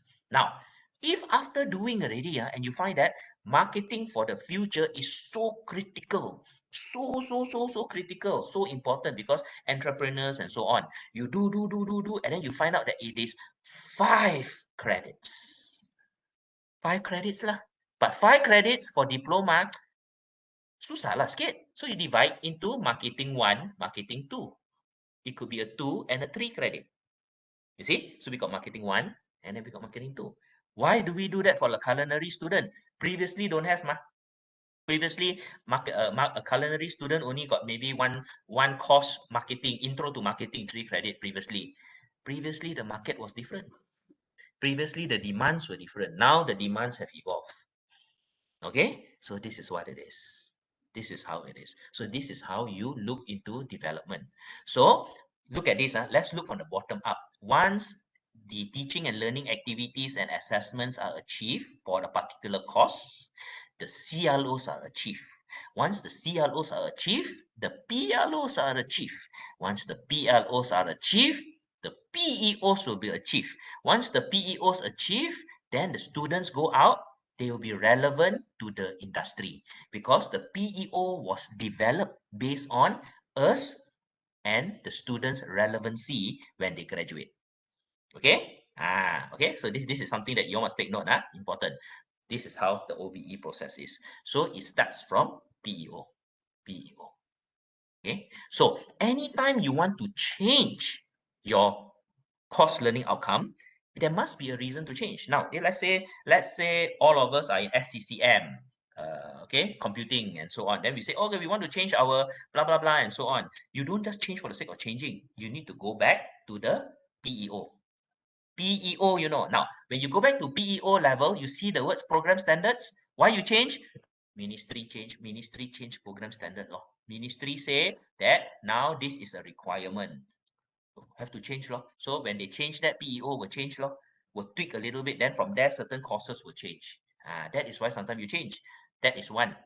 Maybe your PEO change because you sat down with your industry partners, IAP, advisory partners, and they tell you, ladies and gentlemen, guys, the future crazy already now. What we have seen in the past 3 years have shook us. The future is totally crazy. All students now must concentrate on Python language. I don't know. I just tembak only lah. I believe there's one language called Python, right? For programming. Betul lah. I tipu, so tipu pandai sikit lah. Yes, yay! Okay. Example. So you say all must do. Okay, so your PEO change really lot. Industry advice that this is the future. This is where it is going. So you once you change your PEO, your PLO will change. Your PLO change, your CLO will change. Your CLO will change. Your PEO change, your PLO change and doesn't affect your CLO, something is wrong. Because your goal already changed, right? Your goal post. PEO is at your goal post, you know, you main football, that is your goal post. If that one sudah tukar tempat, your strategy will change already. Okay? Now, so that is the development. development over there. Now, then the implementation. Implementation is what you all do. You guys are professional in implementation. Here, you look into your curriculum, you do documenting. Evidence lah. This is the evidence. This is the evidence to prove that students have achieved their goal. So when you do assessment with student, we have all of this lah. So other evidence to see that whether we achieve our CLO, PLO, and so on will be exit interviews lor. Exit interviews is where students already finish their program. Okay, they graduate already, then you do interview them. What do you think of the program, this and that, and so on. Currently, ministry even require us to do alumni survey. You all heard, right? So when student already keluar, sudah kerja, we want them to do interview. We interview them. We interview them and we interview the employer. Why is it important to interview the employer? Because we want to know, we ask the employer, those that graduate from KDU boleh pakai ke tak boleh pakai? If they say tak boleh pakai, something wrong lah, or PEO salah already lah. If they say boleh pakai, good. Tapi kena ada ini itu, then we know how to evolve lah. This is how it is. That is why we need to interview employer also. This is called the alumni survey. All right, these are things are done. So that is the implementation. So when we implement, that is already at the survey part, students graduate. We also do test blueprint. Why do we have test blueprint, guys? Why do we have Bloom's taxonomy test blueprint? Diploma, the curve is heavy on knowledge. Degree curve middle. Master's curve more to the synthesis part. Why? That one is to show that our assessment is of standard, of quality, and by so a student that passes will achieve CLO, and when they achieve CLO, they achieve PLO, when they achieve PLO, they achieve PEO. That's why we have test blueprint, we have lesson plan, we have marking scheme, we have rubric, and so on. Then we have formative, summative assessments. All of these are called the implementation, and then we have evidence. Now, rubric important. Rubric is how you mark. When you mark essay, when you mark assignment, you cannot pluck from the sky. Bagi 5 lah, 5. Today I hot bagi 3 lah, 3. Handwriting very nice, bagi 6. Cannot. There must be a certain justification to why you give. I am not here to tell you justification. I cannot tell you because you guys come from different discipline. Hospitality rubric in kitchen and presentation for business school, different. Because what they are looking for is different. But general structure, how is it done? I will teach you all what to do in our 3rd lesson. I think it's in February 11 or something like that. That one we will look into it. Okay, so that is the implementation. Then is the evaluation. Final part here, close the loop. You evaluate everything, then you close the loop. CQI report, you do curriculum review, it goes back. After you do curriculum review with the feedback from the industry partners and so on, and we find that our graduates are good, however, we need to tweak it a little bit, then we start back from here. We may do slight tweak and we change. If during evaluation, CQI, continuous quality improvement report, states that our students are not needed, or not, I won't say not needed, but their capability and ability is not what the industry want, then when you do curriculum review, more changes. As I want to stress this so many times because I find as I go around to schools, I do audit, I speak to them and then I whatnot, I understand where you guys are coming from. I've been teaching for many years or so. It's tiring to do curriculum review because if you want to do a good one, you really want to sit down, you really want to do changes, there's going to be quite a bit changes. And if it's more than 30%, we need to resupply to MQA, all right?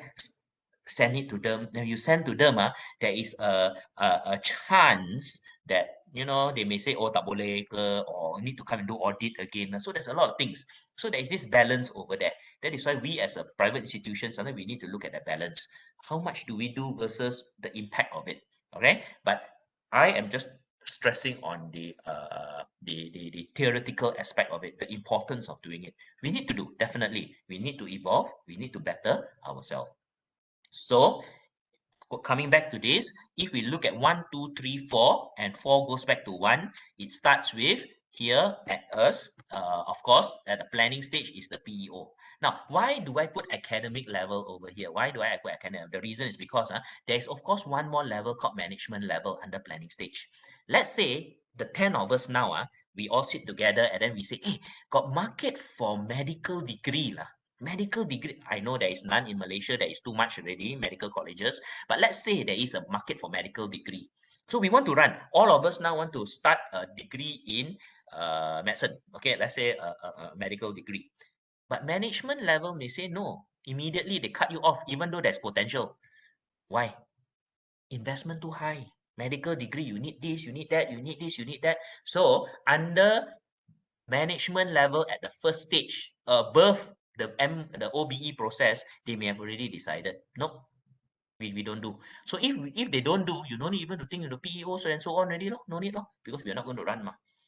That is why here, when they put here academic level, means because there is already a decision to do. This is why we are doing it already. Now, let's look at it in a different way. At this stage, you have a program. Okay, have you heard of programs that have been phased out? Phase out means buang. Got or not? Got, right? Some of you may have yes, yeah, got buang already. Why buang? Why buang? Buang means because maybe industry do not need ready, right? Not industry do not need changing environment and so on. Now let me tell you this. This one I can safely attest. Hot KDU, yes, need to update, tally with the demand, correct? KDU previously in Damansara, we had one of the best secretarial school in Malaysia. We had Stanford, we have Olympia. I'm not sure about Olympia, but I know Stanford, and then KDU, secretarial school. Secretarial school is people come in to do a secretarial program to be, skills of a secretary lah. Yes, KDU. We used to offer that program. What happened? Gone, buang, no need. Why? PO, program educational objective. Let's look into this. Program educational objective is what the graduate will do when they graduate and 5 years down the road. So there was a time where the changing of technology was so fast that when we did, when they did this OBE to a certain extent, but they didn't follow this, they did in their own way, they found out that, hey, secretarial school no need really lah. They no need to learn how to type already. There's no need for this role anymore, no need. We used to have big numbers in KDU, When I was an ex-student of KDU, that was in early 90s. I still remember the secretarial school was there. What do they do? You too. You know about secretarial school, Jihan. You're too young to know about secretarial school in KDU, Okay. Okay. You too, as a KDU student, you diploma in 2007. All right. Early 90s. So very much age difference. So what happened? When they did a PEO, they say there's no need. So when there's no need, really, you cannot change there's nothing to change to the syllabus. There's no more relevancy for this role. So they scrap the program. They scrap. Okay, this is what they do. They scrap. What am I trying to say is this: the current programs that have been scrapped out, many of you say, Evelyn, Fiona, Jehan, all say yes. When I ask, have you have experience of programs that have been removed? Did they go through this process or not? How stringent were they in this process? Could it be because the number went down? The reason why we scrap is because numbers were low, right or not? But did we do correct evaluation? Is it because the numbers were low because our program wasn't strong? Maybe a change in certain courses may have affected the program, or maybe the demand for the actual demand program education outcome that for this program, the industry tells us it is not needed anymore. If it is not needed, well and fine, scrap it. No more, this position no more. Last time we learned to be typists, now no more already. Okay, but if it is just because of a mismatch of subjects or courses that impact the program learning outcome, then a tweak in the courses may actually make the program relevant. So maybe scrapping it off may not be the right thing to do. Okay, now under the OBE process, scrapping it off means no relevance, all right, and so on. But we also need to look into business decision. The reason we scrap is because maybe the big boys are too strong. The big boys, Sunway, Taylors, they are too big already over there. No point for us to compete. Then we scrap lah. Okay, there's no issue. Okay, so this is the things that we need to identify and understand. Okay, understand this, the OBE process, it starts off with the PEO. So what are PEOs, guys? program educational objectives, certain places call it outcomes, are specific goals consistent with the mission and vision of the Institute of Higher Learning. IHL is the Institution of Higher Learning, us lah, KDU, contains the 9 MOHE attributes. Ministry of Higher Education got these 9 attributes. These 9 attributes is bersamaan with the 8 domains, which is now the 5 clusters. Don't ask me why. MOHE and MQA, they are different. They are different organizations. Okay, they are different. MOHE is higher. This previously MOHE, now MOH, Ministry of Education is under the government. MQA is supposed to be individual on its own. Okay, all right. So it is contains the 9 MOE attributes responsive to the expressed interest of program stakeholders and describing the expected achievement or career milestone of graduates in their career and professional life few years after graduation. That is PEO. Okay, so this is very important. I am a strong believer that you make mistake here, everything is gone. So your PEO needs to be very strong, needs to be relevant. So it meets this 9 attributes or the 5 clusters, and it is basically what the graduates expect to achieve in their career milestone after they graduate. Okay, our goal is to make sure whatever we give them is relevant here. PEOs are employability attributes and selling points of your program. That is the PEO. Okay, so this is just to show you a little bit. Previously, we have the MQA domains, the 8, and this is the MOE, the 9 over here. But actually, once you plot it up, it is the same. It is the same. Okay, so don't worry about this. Now, these are the 5 clusters. Okay, so the 5 clusters now have replaced the 8 MQF domains. So what it says over here is this: PEOs must, in a way, represent that once our graduates from our program, they will have all of these skills 1, 2, 3, 4, and 5 over here. 5 clusters to cover these 5 clusters and be relevant once they graduate until 5 years down the road. Okay, so knowledge and understanding, cognitive, blah blah blah. Now, how do we come up with the subclusters over here? Got 5 ma. How did Gabriel say 11? 11 comes like this. Sorry, where's my mouse? 1, 2, 3. Sorry, 1, 2, 3, 4, 5, 6, 7, 8, 9, 10, 11. Personal and entrepreneurship skills separate into 2. Then ethics and professionalism. That is why they have 11 over there. So every graduate, when they pass out from your institution, must have these skills, must have these key domains over here.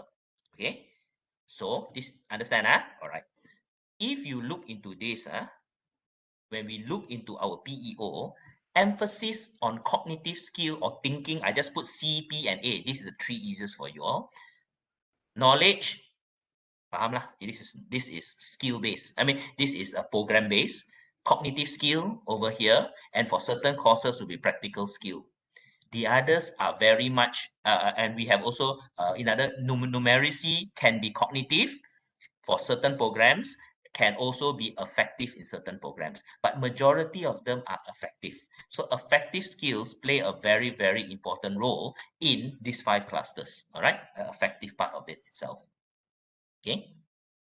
Now, PEO, 4 to 5 statements of what the graduates are in 4 to 5 years' time must include 9, as what I explained. These objectives are not directly measurable, but serves as an aim of what graduates will be many years after graduation. So how do we actually evaluate whether our PEOs are effective? What we do now is we have we speak to the employer. We speak to the employer when the student graduated, they go and work, then we speak to the employer. Hey, how were our students and so on?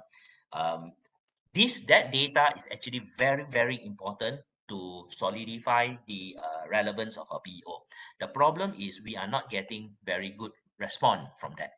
Okay, if I'm not wrong, the institution does do surveys, but quite many of the the employers may not respond, or in a way we ourselves do not know where the students are. So if we do not know where our students are and the response rate is low, it is actually quite hard to evaluate how good our PEOs are, because this is the outcome. Student may be an A student, but they may not do well in the industry, so they may not achieve PEO. You see where am I going over there? So that is why the industry advisory board, when they come in, they give us in a way a big picture of what is expected, and we try our best to design our program so that we will meet those things itself. So if we can do that and we can get the feedback from the employers, it will be brilliant. So currently, I'm honest with you all, I find that are we, or I would say even many institutions, all institutions, are we really 100% certain that our PEOs are effective? I find no lah, to a certain extent, because may not be as accurate as what we want, because we still cannot get the data directly from our students who graduated. They are working, and then we get feedback whether they meet or not. Okay, because some of our students, even after graduated from engineering, but now they're doing insurance. So how do we jive over there? Did they achieve their PEO? Will our PEO achieve? But they are still relevant, but they still can adapt to new places. They're still doing very well in the insurance sector. Okay, so that is where the challenge comes in at times of this evaluation of PEO.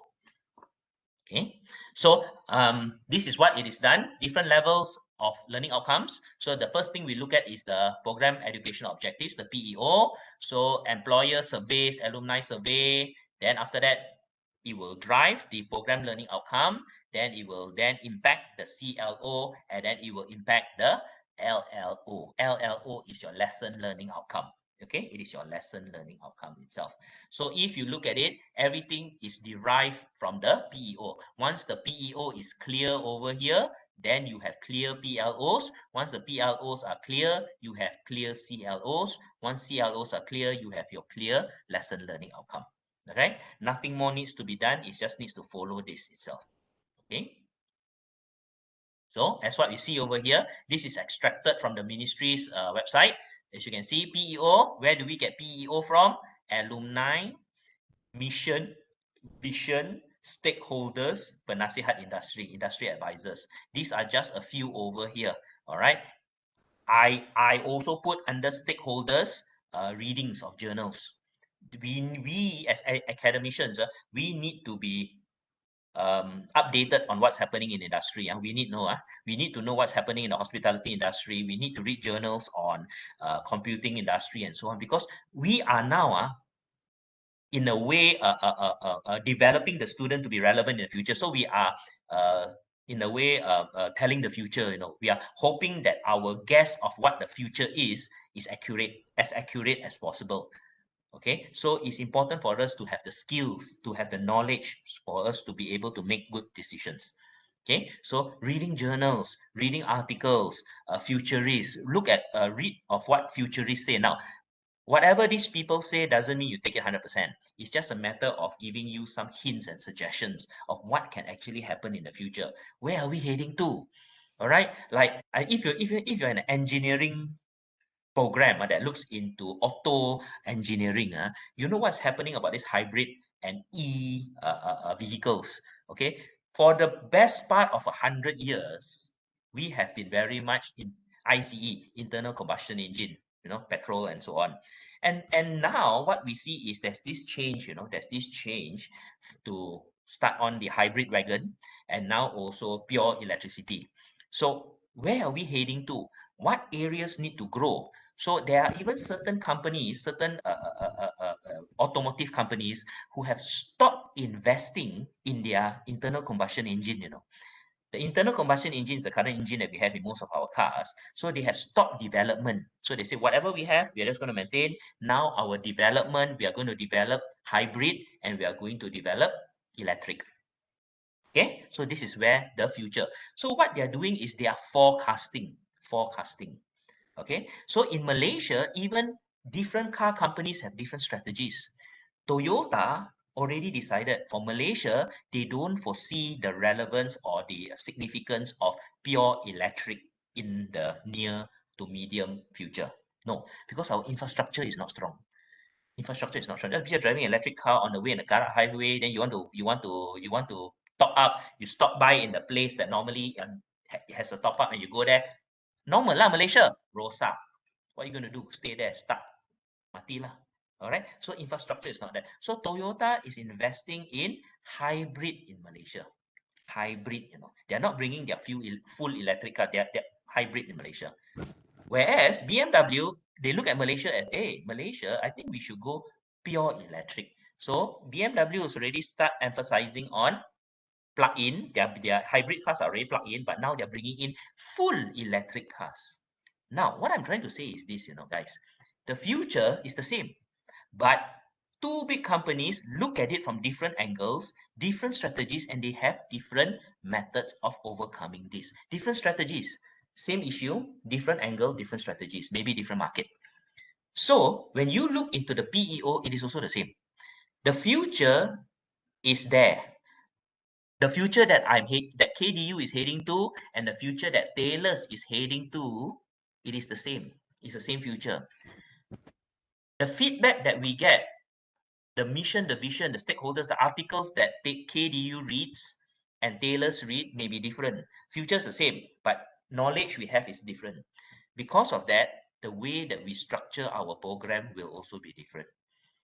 Okay, will also be different. Okay, so how can we be competitive? Now, are we the best? No, we don't know. So we need to have enough ammunition. We need to have enough knowledge so that we'll be able to structure it properly. Okay, so a similarly named diploma or degree in KDU and Taylor's, even though under the same program standards, but due to the knowledge of individual institutions, may have different PEO. Yes, program standards is a key guide, but the way that they deliver it, the PLO and so on, may be different. That is why you see Bachelor of Business in Taylor's, Bachelor of Business in KDU, different strategy that they see. Okay, so this is what the PEO is. Who is correct? We may be wrong. They may have done better research. Their students come out, graduate, can find job. Our students graduate, cannot find job. We may be wrong, or we may be right, and they may be wrong. Okay, is there an exact science to this? No, there is not. There is no exact science. Okay, now, why do you think Taylor's, I think it was like 4 years ago, no, sorry, 5 years ago, they came out with choose your own degree, choose your own pathway. You pick your degree, your major, after that you pick your various different pathway. You all know or not? If you are a hospitality degree, you can do certain subjects in engineering also. You can pick lah, based on your own interest. Based on your own interest. You're right, that right? 5 years ago, they are one of the first. They are very innovative in another thing. Good, they got resources, so it's like let's say 120 credits. MPU will be 16 credits. Then after that, core subjects will be blah blah blah. Then after that, they allow students to pick 25 credits, roughly 20 to 25 credits based on their interest. So it doesn't impact the main. I'm not sure whether it's 20 to 25 credits. Don't quote me on that. But they allow students. Why?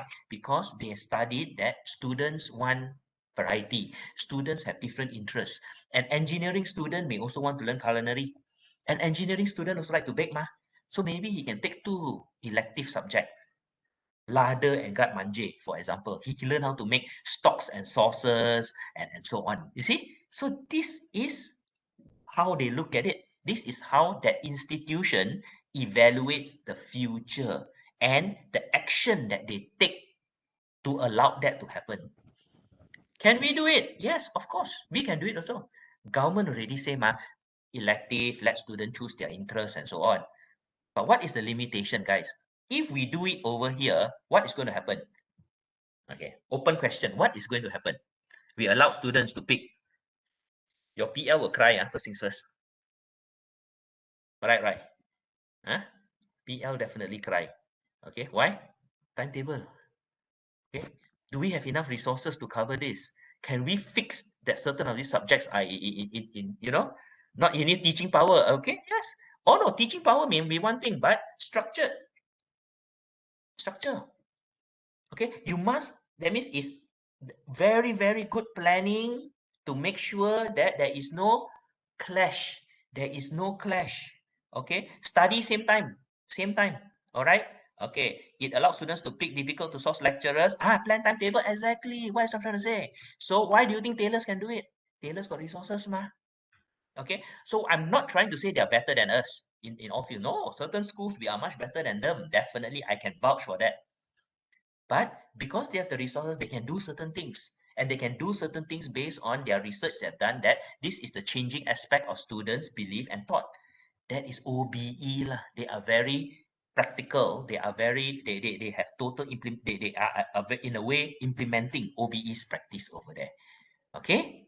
That is an example. Okay? Evelyn, not able to find job. So this is where it clicks. The general core discipline cores are there. So the others, the electives, the X number of is based on interest. Based on interest, because one thing that the industry wants is industry wants students or future workers that are adaptable. Adaptable. So if they take multiple disciplines, they can adapt to the differences. So if based on what you are saying, by allowing students to choose their own interests, then it can be good. Okay. Only electives are different, not everything different. The general core. So maybe for a degree, 15 to 20 credits, they can pick others, but the general one cannot run away. So it gives students the choice over there. Give another example. You go university, many of you, I think some of you have maybe graduated quite recently in certain big institutions. When you look into the choice of subject, I still remembered in my time in my university, our choice of subjects were like they put in A, B, C, D, E one, you A for your discipline you must do. B, this is the one you must choose to. C, D, E, you can go to any pathway, take one from B and one. That's what my university used to do lah. Then after that you match. So they allow you to take subjects, courses that it may not be directly under your discipline, but only very, very little there if you want. So that is the one that is based on your interest itself. Okay, it's learning, but it doesn't impact. And after that, in the bottom, additional courses that you want to take on your own. Students can take additional courses. 120 credits. If they want to take another 4 more credits, it's up to them. But the minimum is 120 for that discipline. This is what it is. The whole design needs to look into that. But that is what it is. So what I want to emphasize here is when you look into the PEO, these are the aspects over here, very important. We need to get the feedback from this that drives our PEO. Then only it goes down. So now I want you all to think. Develop the PEOs for an undergraduate program of your discipline. Think your discipline. This is your discipline itself. Plan launch date 2023. I want you to immediately, let's say hospitality, you are thinking of diploma in hotel and catering.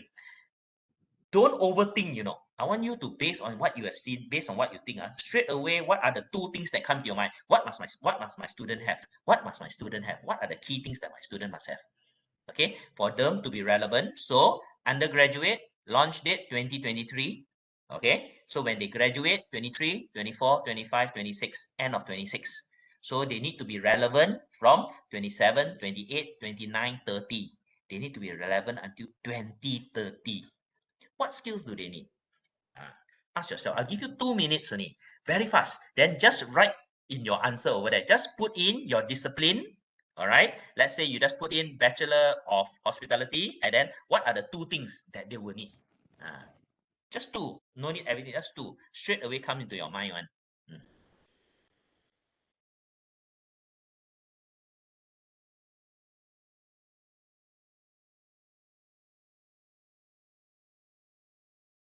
I will pick people to answer one after that. If you don't key in inside there. So you just key inside. There's no right, no wrong one. Don't worry.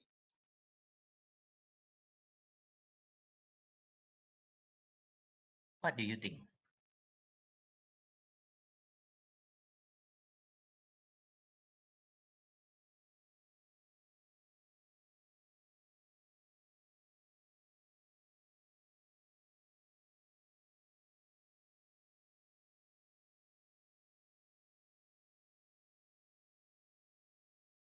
Hmm? Good? Tang already put in science, able to present live using various online tools. See, live must present live online tools. Even though science we know used to be doesn't relate to that, but this is a skill that is needed. Lifelong, we have this lifelong learning. So what skill, Evelyn? Yes, lifelong learning, lifelong. So what skills do they actually need? Will they need effective crisis communication skill? Good. I'm not saying your PEOs here exact wording is correct. I just want you to have this basic theme. This is what you feel that these people will need, okay, until 2030. Crisis communication. Why? Jehan is in communication school. So their bachelor in communication, one is on crisis communication. Not only do they learn how to communicate, but on crisis aspect. So they must have the drive to want to better themselves, because after degree, there's no way that we can hold their hand all the way. It will not stay relevant. So we must make them resilient. Right now, Evelyn, make them resilient to want to learn on their own so that they will be competent. Entrepreneurial skill, respond to the emerging and changing trends. Okay, now currently the students are already learning entrepreneurial skills. Do you think it is still, or must entrepreneurial skills evolve? Should there be an evolution of entrepreneurial skills itself, okay, to what they are learning currently?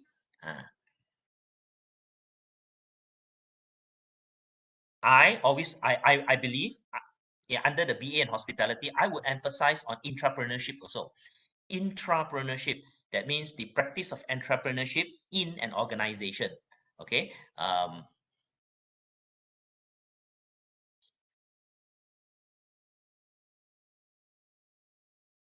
What kind of trends? When we talk about changing trends over here, we cannot just say for them to be able to adapt to the trends. So we need to forecast what is going to change. So because we need to give them the skills, Fiona, we need to give the students the skills today so that they can adapt. So are we saying that what is critical is not so much on the subject knowledge, but the ability to be resilient and change, similar to what Evelyn has stressed over there lah. So that is the key thing. That means we need to develop the skills of the student so that they'll be able to be resilient and adapt to these changes. Okay, not on the subject itself, not on the course itself. Currently, we are very course related. Course related means we give them knowledge. Okay, good. So good. This is what we understand. So we need them to be resilient. Are we doing it now? If not, how do we need to do it? How do we need to do it? Teaching and learning strategies. Our teaching and learning strategies. So we already know. I'll take this as a very good example for them to be resilient. That means regardless of what the market changes, whatever aspect, they can adapt. Okay, we give them the fundamentals, they can adapt. So what are we doing now that is meeting that? Or if not, what should we do? What should we do? That is the critical part. You guys already know this is the outcome that we need. You have seen 2 years past, 3 years past the changing environment, but this is what they need. Now the question is, are we doing it? Are we doing it? That is why Dr. Horn is in Penang to do the graduate attributes training. That is one key aspect also. Graduate attributes doesn't mean course learning the knowledge, the subject. It is the attributes of an individual. Being resilient is an attribute. Okay, so we need to strategize now, because your answer over here is similar to what a lot of us also think. Say our teaching institution, we emphasize on the subject, we emphasize on the course, we emphasize on the program, but this is the program course emphasis. What about them being resilient? Are we doing enough? We always say, yes, students do assignment, then if they have, challenge, so if they work in groups, this will build up their resilience. But is it enough? Is that enough? Is there a specific course that we want to introduce on this? Is there a method of delivery that we should emphasize on so that students will have these skills and ability? If not, this is where we should look into lah. Will it be same for all disciplines? Computing, hospitality, basically these kinds of should be similar. So could it be one particular course that we have? that will be similar for all. How does it work? Okay, how does it work? Okay, remember when we saw the clusters, majority of them are effective. All right, so even the government understands. The ministry already, when they came out with the clusters 3 years ago, the 5 clusters that was introduced 3 years ago, they already know what is important: communication skill, numeracy, digital, working with others, personal, all of these things lah. Okay, lifelong learning, they already put there already. These are important, but how are we translating that into the way we deliver to our student? Very good. See, what this is what you're stressed over here. Okay, online tools, lifelong learning, crisis communication. So these kind of things. See, are we doing it? Do we have enough over there, or is it just, if you're talking about being resilient, is it just a small percentage of one course that does it? Are we doing justice to this importance by just putting it as a tick box? Oh, we have told student about ethics. Okay, ethics, we have already told them why is it important. That's it.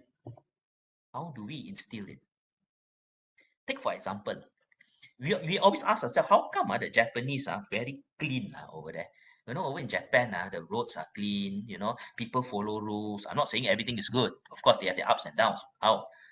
You go and see in their primary school, their school, the kids actually clean up the school. Regardless, you're a millionaire or you are a pauper family, everybody is equal. You clean up the school. Discipline, yes.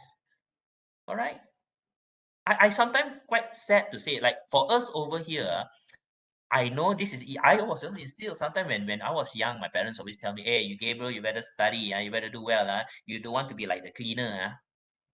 You don't want to be like the cleaner. So in my mind, when I was brought up, study, good. Cleaner, no good. Embarrassment, malu. Okay? Why? See? So is what is then important? Okay? How do we perceive things to be? Okay? Learning domains. Okay, so the next thing that we're going to look at here, now we have already understood in a nutshell what is OBE. We understand the principles of William Spady, all right? William Spady, also known as the father of OBE. We understand that over in Malaysia, OBE implemented due to the fact that there are many benefits, and also ministry and MQA looks into outcomes. Outcomes is the key importance. This was introduced in the noughties, all right, late 90s and early noughties, where there is more emphasis on outcomes itself. Okay, we also understand that OBE is the outcome of the student, not what we want to teach. We also understand that in our context, in academia, when we look into OBE, we need to go back to the key aspect, which is the PEO. PEO needs to be clear, needs to be precise, because the PEO is the one that drives the PLO, CLO, and lesson learning outcome. PEO not accurate, everything not accurate, and it goes back. Okay, now we also understand that at the end of the day, students' demonstration is when they graduate, when they finish. Okay, that is what we are looking for. It is not only today, but it is when the student graduates. So now we understand OBE itself. The next thing that we're going to look at here is on learning domains. Okay, so when we talk about outcomes-based education, we understand. So now is when students learn, there are various domains that we need to understand. Okay, now we know it as the cognitive, we know it as psychomotor, and we know it as affective heart. All right, C cognitive, B psychomotor, A affective, CPA. Now in a nutshell, it means that everybody who graduates should develop in skills of these 3 different domains. That's why they call it domain. Domain means it covers that particular area. So these 3 are very important. Overemphasis on one and neglecting the other will develop a person that is imbalanced. Imbalanced. All the thinking, A student, no effective, won't work. Very nice person, effective, 100%, like to help students. Kosong kat sini, it won't work also. Okay, and psychomotor aspects. Okay, that is where the balance comes in. Now, so basically, Benjamin Bloom Now, if you look into the theories of cognitive, affective, and psychomotor, there are many different theories, Benjamin Bloom also looked into psychomotor aspects, all right? But we always look at him in his Bloom's taxonomy more into the cognitive elements. Now, as you read literature, you will find that there are different areas, different angles, and different growth of cognitive, affective, and psychomotor. Not wrong, not wrong. Please do read. The more you read, there's different ways of interpretation. Okay, take for example, affective. Some people say got 5, some people got 7 levels and whatnot. But the key aspect is it is basically to explain that affective domain is important and every student must have effective domain. And of course, we need to evaluate students on the effective domain scale. Okay, now, why on top chunk is coming down? Okay, now, Bloom's taxonomy refers to classification of the different objectives that educators set for students. So this is what we set a certain level based on their tahap lah. Now, for just in a way a little bit of a recap for those of you who understand Malaysian education system. Malaysian education system got this thing called tahap level. We have tahap 1, 2, 3, 4, 5 sampai tahap 8. Okay, 8 is PhD, 7 is masters, 6 is undergraduate, 5 is higher diploma, 4 is diploma, 1, 2, 3 is certificate. Kosong tak ada lah. Okay, so that is basically the hub. So based on these levels, what it states is at different levels, you will have different expectation. A level 3's expectation will be lower than a level 4 and a level 5. It goes without saying. All right. And because of its difference over there, if you look to the Bloom's taxonomy, we have the knowledge. I'm dividing it into 3 quadrants only. Knowledge, application, and synthesis. So knowledge, application, and a bit of knowledge and application, and a bit of application will be at the lower end.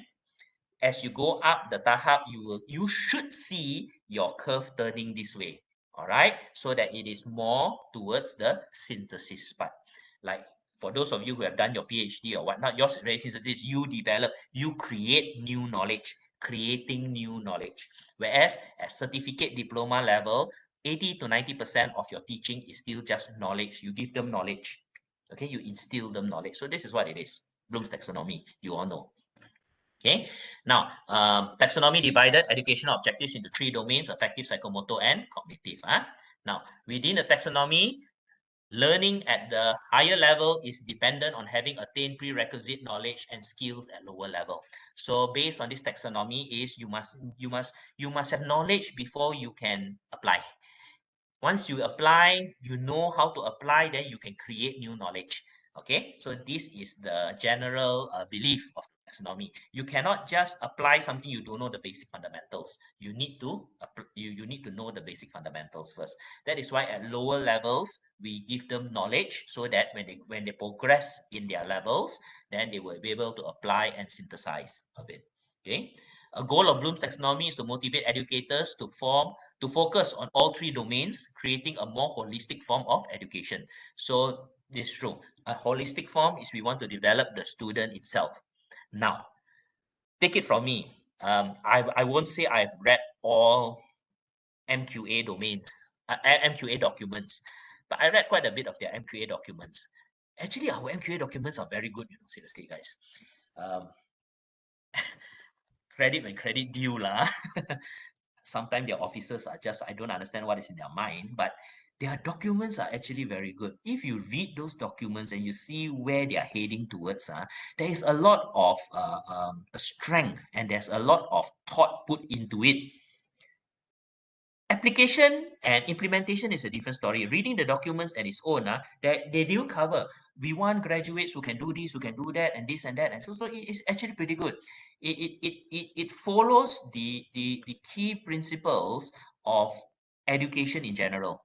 Okay, of education in general. That this is what we want to achieve. This is what we hope to achieve at the end of the day. Okay, so taking that into consideration, when we look into our Bloom's taxonomy, when we deliver itself, we should also look into that. We should also look into ensuring that the focus on the 3 domains are there. Okay, strong focus on the 3 domains because these 3 domains is important. All right. Now, ask yourself, ladies and gentlemen, When we do our teaching, what is our key emphasis? Which domain do we normally concentrate on? Which domain? In your own teaching of a particular course, your teaching and learning methodology, delivery methods, and also your assessment methods. Which one do we emphasize the most? Cognitive, psychomotor, or affective?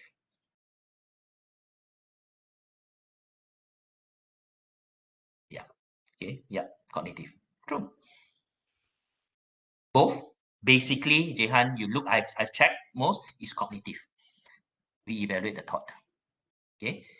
But you remember the 5 clusters I showed you earlier on? CCP, then the others are A. So the general plan, our government, when they come up with that plan, that 5 cluster, very good one, no? It's very balanced one, you know. Okay, that means they emphasize that actually in reality, the effective emphasis on effective is so important that it is the majority of the clusters, majority of the key points of the clusters. They want us to emphasize on the effective. They are actually going away a little bit from just emphasizing on the cognitive part because they know this is something we do very well. They want to emphasize on the effective part. That switch over there is the difficult part. That is the difficult part. Why do we emphasize on cognitive? Easiest to evaluate. Cognitive, knowledge skills, physical skills are the easiest to evaluate. Affective skills are very difficult to evaluate and to quantify. It's very difficult to quantify. Okay, very good, guys. So we're doing a lot of cognitive. So because we are doing a lot of cognitive, now look at this, a lot of cognitive. Program standards already say 5 clusters. Affective is very strong. Earlier on during my presentation, the industry already tell you that communication skill, working in teams, those are the critical things. Knowledge is only number 6. Are we practicing correct outcome-based education by emphasizing only too much on the cognitive side? Are we? No, we are not. Okay, we are not. Okay, so that is where needs a rethink on certain aspects. I'm not saying reducing cognitive. I'm saying emphasis on the affective side. How do we get the students to be in that way, in such a manner? Okay. The Finnish education system has always been pride upon to be one of the best in the world. Why is it so? I am not a master in it, nor do I know a lot of knowledge in it. I just know based on conversation with certain of our colleagues who had that experience and also some slight reading. The emphasis on examination at a lower and a younger age is not put upon. At younger age, it is more on play, communication, and so on. And on getting with each other. That is how they are. For them is at the end of the day, once the affective side is been built upon, the cognitive side will then grow. That is how they look into. A little bit of a switch from where we are. Today, if you're talking about early childhood organizations in Malaysia are also doing the switch.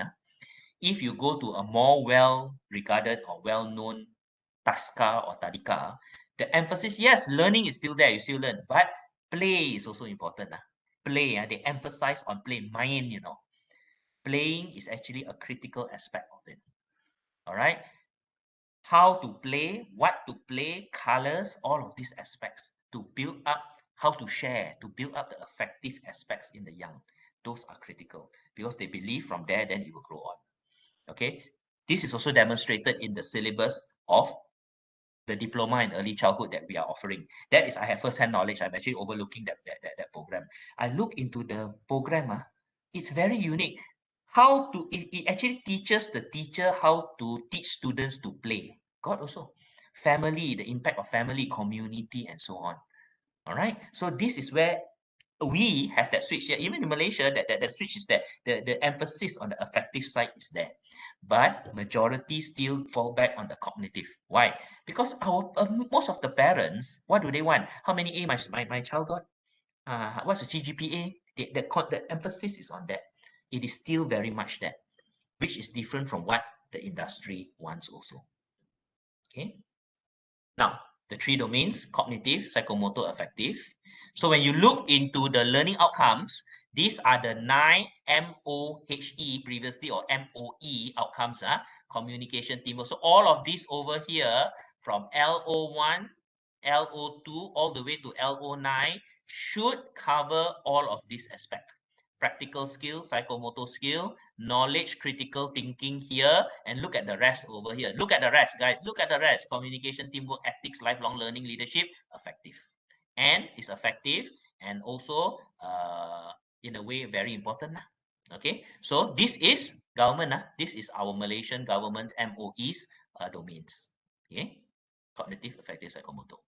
Now, so if we look into the cognitive, cognitive, we use Bloom's, affective, Cuttrell, and then psychomotor, Simpson. So these are the basic principles over here. So at the bottom, knowledge comprehension, application analysis, synthesis, evaluation, and it goes out from here.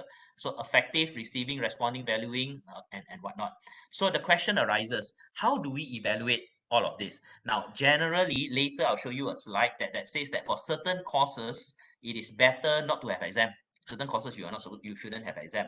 But if there are certain courses that you want to give assignments or assessment that is impacting on the affective side, then it is important to us to use the right verbs, action verbs over there, to ensure that the affective aspects are also being evaluated. Okay. Cognitive domain, as this is the example over here, lower order, knowledge comprehension, define, describe, higher, and it goes on, apply, analyze, combine, structure, assess, conclude, and so on. And then we have psychomotor, lower, higher, here from perception, set, guided, copy, duplicate, and it goes on. Okay, then here we have the affective domain and whatnot. Don't worry so much. In the next lesson, Michelle will touch on these aspects also. Okay, I will leave it to her on that. Now, I would like to emphasize on this part here. So what we say is, yes, we have these domains and whatnot. So we have this, which is called, what levels of learning should the subject or the course offer? All right. What? So if you're looking into diploma, now this is just a guide. Diploma, we should touch highest maybe C3. Then we have P4 and A3. As you go up, you will see the curve increasing more to the right. So like it's a high level, is C6 already. C6, P6, A5, and so on. Okay, so this is how is it. Now, does not refer to maximum, neither the minimum. This is just a rough guide. So when we ourselves look into OBE outcomes based and these learning domains, we need to understand that the outcome of a diploma student is different from the outcome from a degree student. Okay, outcome of a degree student should be able to demonstrate C4 kind of ability. C4 ability is here, analysis. They should be able to demonstrate, to analyze. All right, why is it so? Categorize, compare, contrast. Whereas a diploma student may just need to apply. Okay, so on outcomes based. So why is this important in outcomes based education? So the outcome of the student for degree is different from diploma. So we as educators, we need to make sure that there is a differentiating factor. Differentiate over there. All right, degree, diploma. Okay. Now, teaching and learning assessment strategies, basically not fixed in stone. These are some strategies that can look into. Cognitive, here, knowledge and understanding, lecture, tutorials, lecture, written test and quiz, easy. Written test, quiz, if you want to assess knowledge and comprehension. All right. Now, let's look into digital skill. Let's go to number 6. Digital skill. All right. Now, digital skills is not numerical skills. Digital skills can be, how do we use Facebook? How do we use technology in our work? Okay, so here, case studies, projects, group works, lecture, it can be lecture, tutorial, it can be group work, and so on. So assessment, it can be project, portfolio, it can be a project, it can be a portfolio, quiz, written test, and so on. Okay, depending on what you want to assess. Because if digital skill as a cognitive aspect, now where could it be cognitive? If you are teaching in the computing school, digital skills can be in a way interpreted as cognitive, because it is core knowledge in the discipline. If we are looking at other kind, let's say you're in hospitality school, digital skills can be effective. It is a betterment for them so that they can, in another way, grow in their learning and can be more competitive in the future. Then it can be effective. What we are trying to say here is that under digital skills, it can be two, depending on your discipline over there. All right. Okay. Now, so different assessments, different teaching and learning strategies can be implemented into particular course itself. Take, for example, ethics and professionalism, which is not easy. So here, teaching can be case studies, project tutorials, discussion. Even this also, there can be a lot of challenges. How do you have a discussion? How do we discuss on ethics itself? How do we grade? If a person answers in a way that is against your ethical belief, but it's a good answer. I mean, why not? That is what they believe. How then do you accept it? What norms, what kind of benchmarks do we set on this kind of context over here? So those things can actually be quite challenging for us who are educators. All right. This is not fixed in stone. This is just a guide to a way to give you some ideas on how this can be delivered. Okay. Now, once this is done, OBE and so on, then this part here will be the process of the curriculum review. Now, curriculum review is a critical aspect in OBE practice, as what that was stressed early on, 1, 2, 3, 4, 5. Remember? Sorry, 1, 2, 3, 4. And number 4 there can be also your curriculum review before you go back to number 1, your PEO and so on. Okay, so when you do your curriculum review, which is every 2 years or every year, but 2 to 3 years, you should do a major one. So these are the key things that you should consider. All right, you should consider over here. I'm going to just open it up easier. Okay, now when you look at your curriculum review, you review your curriculum, you need to look at name of program. The name, is the name still relevant? Because if the name is not relevant, change. I see some courses, some programs have changed the name. Fine, because you do curriculum review. Duration is not wrong to stretch a 3-year to a 4-year degree if it is relevant. PEO. Now, actually, I should put PEO on top first lah. PEO definitely, and drives your PLO also. You need to look into that. Okay. Now, I want to stress a little bit on this duration. Duration, example, our engineering program in Penang and UG different. No? One 4 years, one 3 years. One 4 years, one got accreditation from the engineering board. So you can be IR. Penang one not yet, because Penang you all used to do under the external.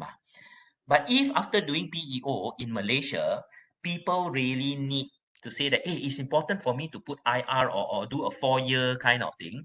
And then Penang may, in the engineering school, may review and say that we want to review the duration of our program because we have changed our PEO and PLO from our 3 years to a 4-year program.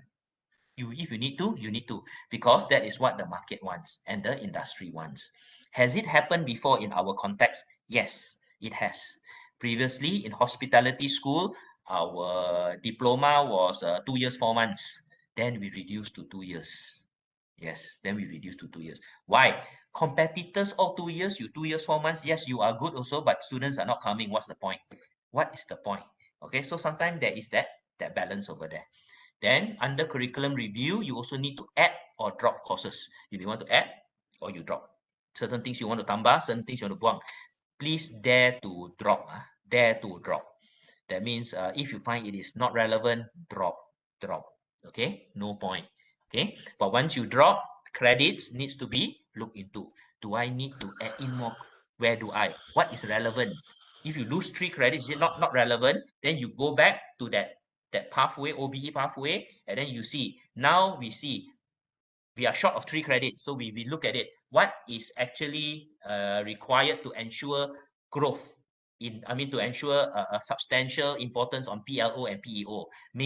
What we see is we may need to introduce something else, or we may need to enhance certain courses. Okay. Then review your CLOs, course learning outcomes. Review your course content. Okay, course content, which is your learning outcomes, individual lesson learning outcomes, teaching methods, how do you want to deliver. This COVID that impact us have given us 2 schools of students. I've spoken to the head. Some schools say that, yeah, some of my students really enjoy the virtual learning one. No problem. They really like it. They want us to continue and so on. I have another percentage of students that really still want the face-to-face one. So this is called review teaching methods. Is face-to-face the best? No, may not be. Is virtual the best? So we need to have the balance. Okay, that's why we have a blended organization. Some students do very well on the virtual aspect. Okay, some students may not, so you need to adapt. If we are continuing on the virtual aspect and the students who cannot adapt well, how do we, in a way, ensure that they continue to adapt well? The ones that prefer the face-to-face, what additional support do we give? Then review assessment methods. Do we need to change assessment? If you have decided to throw away final exam, because it is not effective, you have justification, please do it. Taking away final exam does not mean lowering down the quality of your assessment. Now, if you are doing A levels, you got no choice. That is external. Other than that, if your partner requires, fine. But if it is not, and you can justify why not, you may not want. If you are doing 100% coursework a coursework course itself, 100% no exam, but you want to introduce exam because you find that there must be a level of in a way examination in your particular course, please do. Please don't be afraid to change. Speak in your committee. Once you speak your committee, you bring it up, then you do your curriculum review because you want betterment. This is required from the student. This is required when the student graduates. They need to know it. Okay, they really need to do it. Okay? And then review your references, your reference books, and so on. Things that are no more relevant, throw away. Things that are good, maintain or want to better it. Okay, so this is what we do. So curriculum review, you review the curriculum, and curriculum after review is the change and it will be implemented. So once it's implemented, it goes through. Now, once it's implemented, this process will go through again. Every year, every 2 years, it will go through. Every year, every 2 years, it will go through. This is one critical aspect in ensuring outcome-based education is achieved. All right, where you review your curriculum based on all of these key aspects over here. Okay, your PEO, your PLO, and then whatnot. Then you make the decision. Okay. So, ladies and gentlemen, basically a little bit of a recap. We have come to the end of our session today. All right. As I stressed, today's session is very much on just a snapshot of what OBE is. Okay. So on the practice, on the understanding, on the importance of it, and at the end of the day, as we go on to our next few sessions, we will go into more specific items. Like the third lesson, when we sit down, when we're going to look into assessment, I will speak to you a little bit more about how we set assessment key criteria to ensure that the outcome is being achieved. All right, so that'll be more on that side later on. But today, what is important is just for us to understand what OBE is, how is it being practiced, why do we do it, and at the end of the day, the key aspect of the student over here.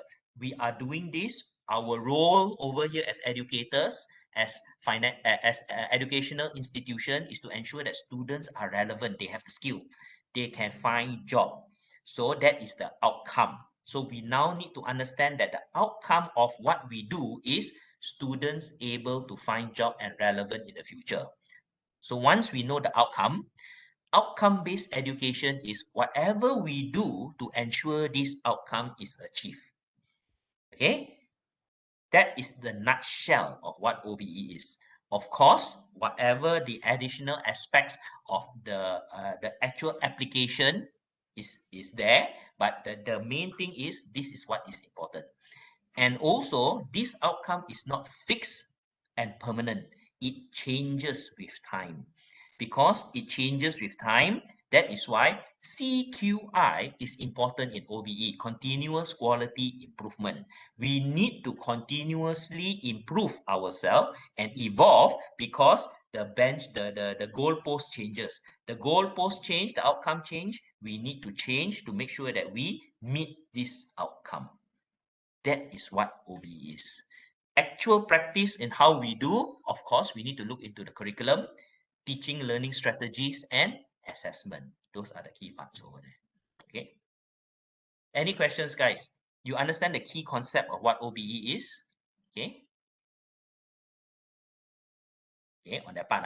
And of course, it links to the learning domains. The learning domains. There are 3 learning domains over there, which the outcome based on program standards, this is what the students must get.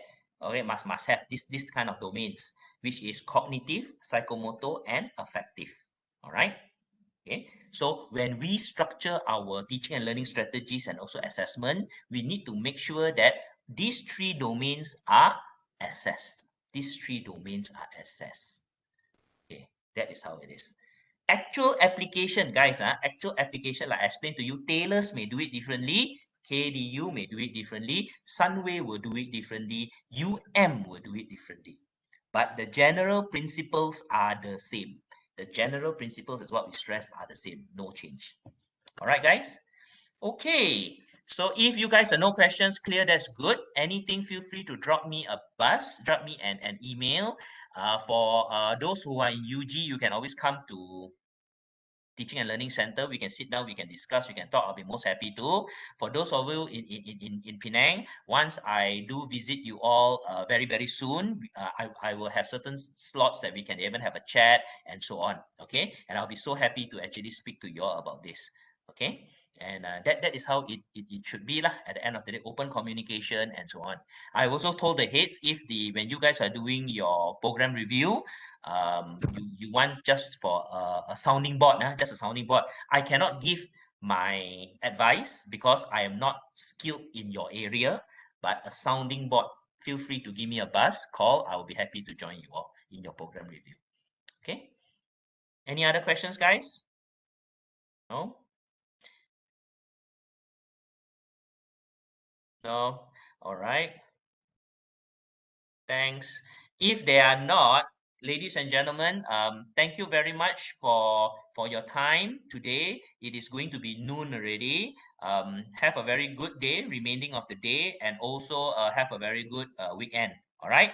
Thank you very much. I will see you guys on the 11th of February to continue.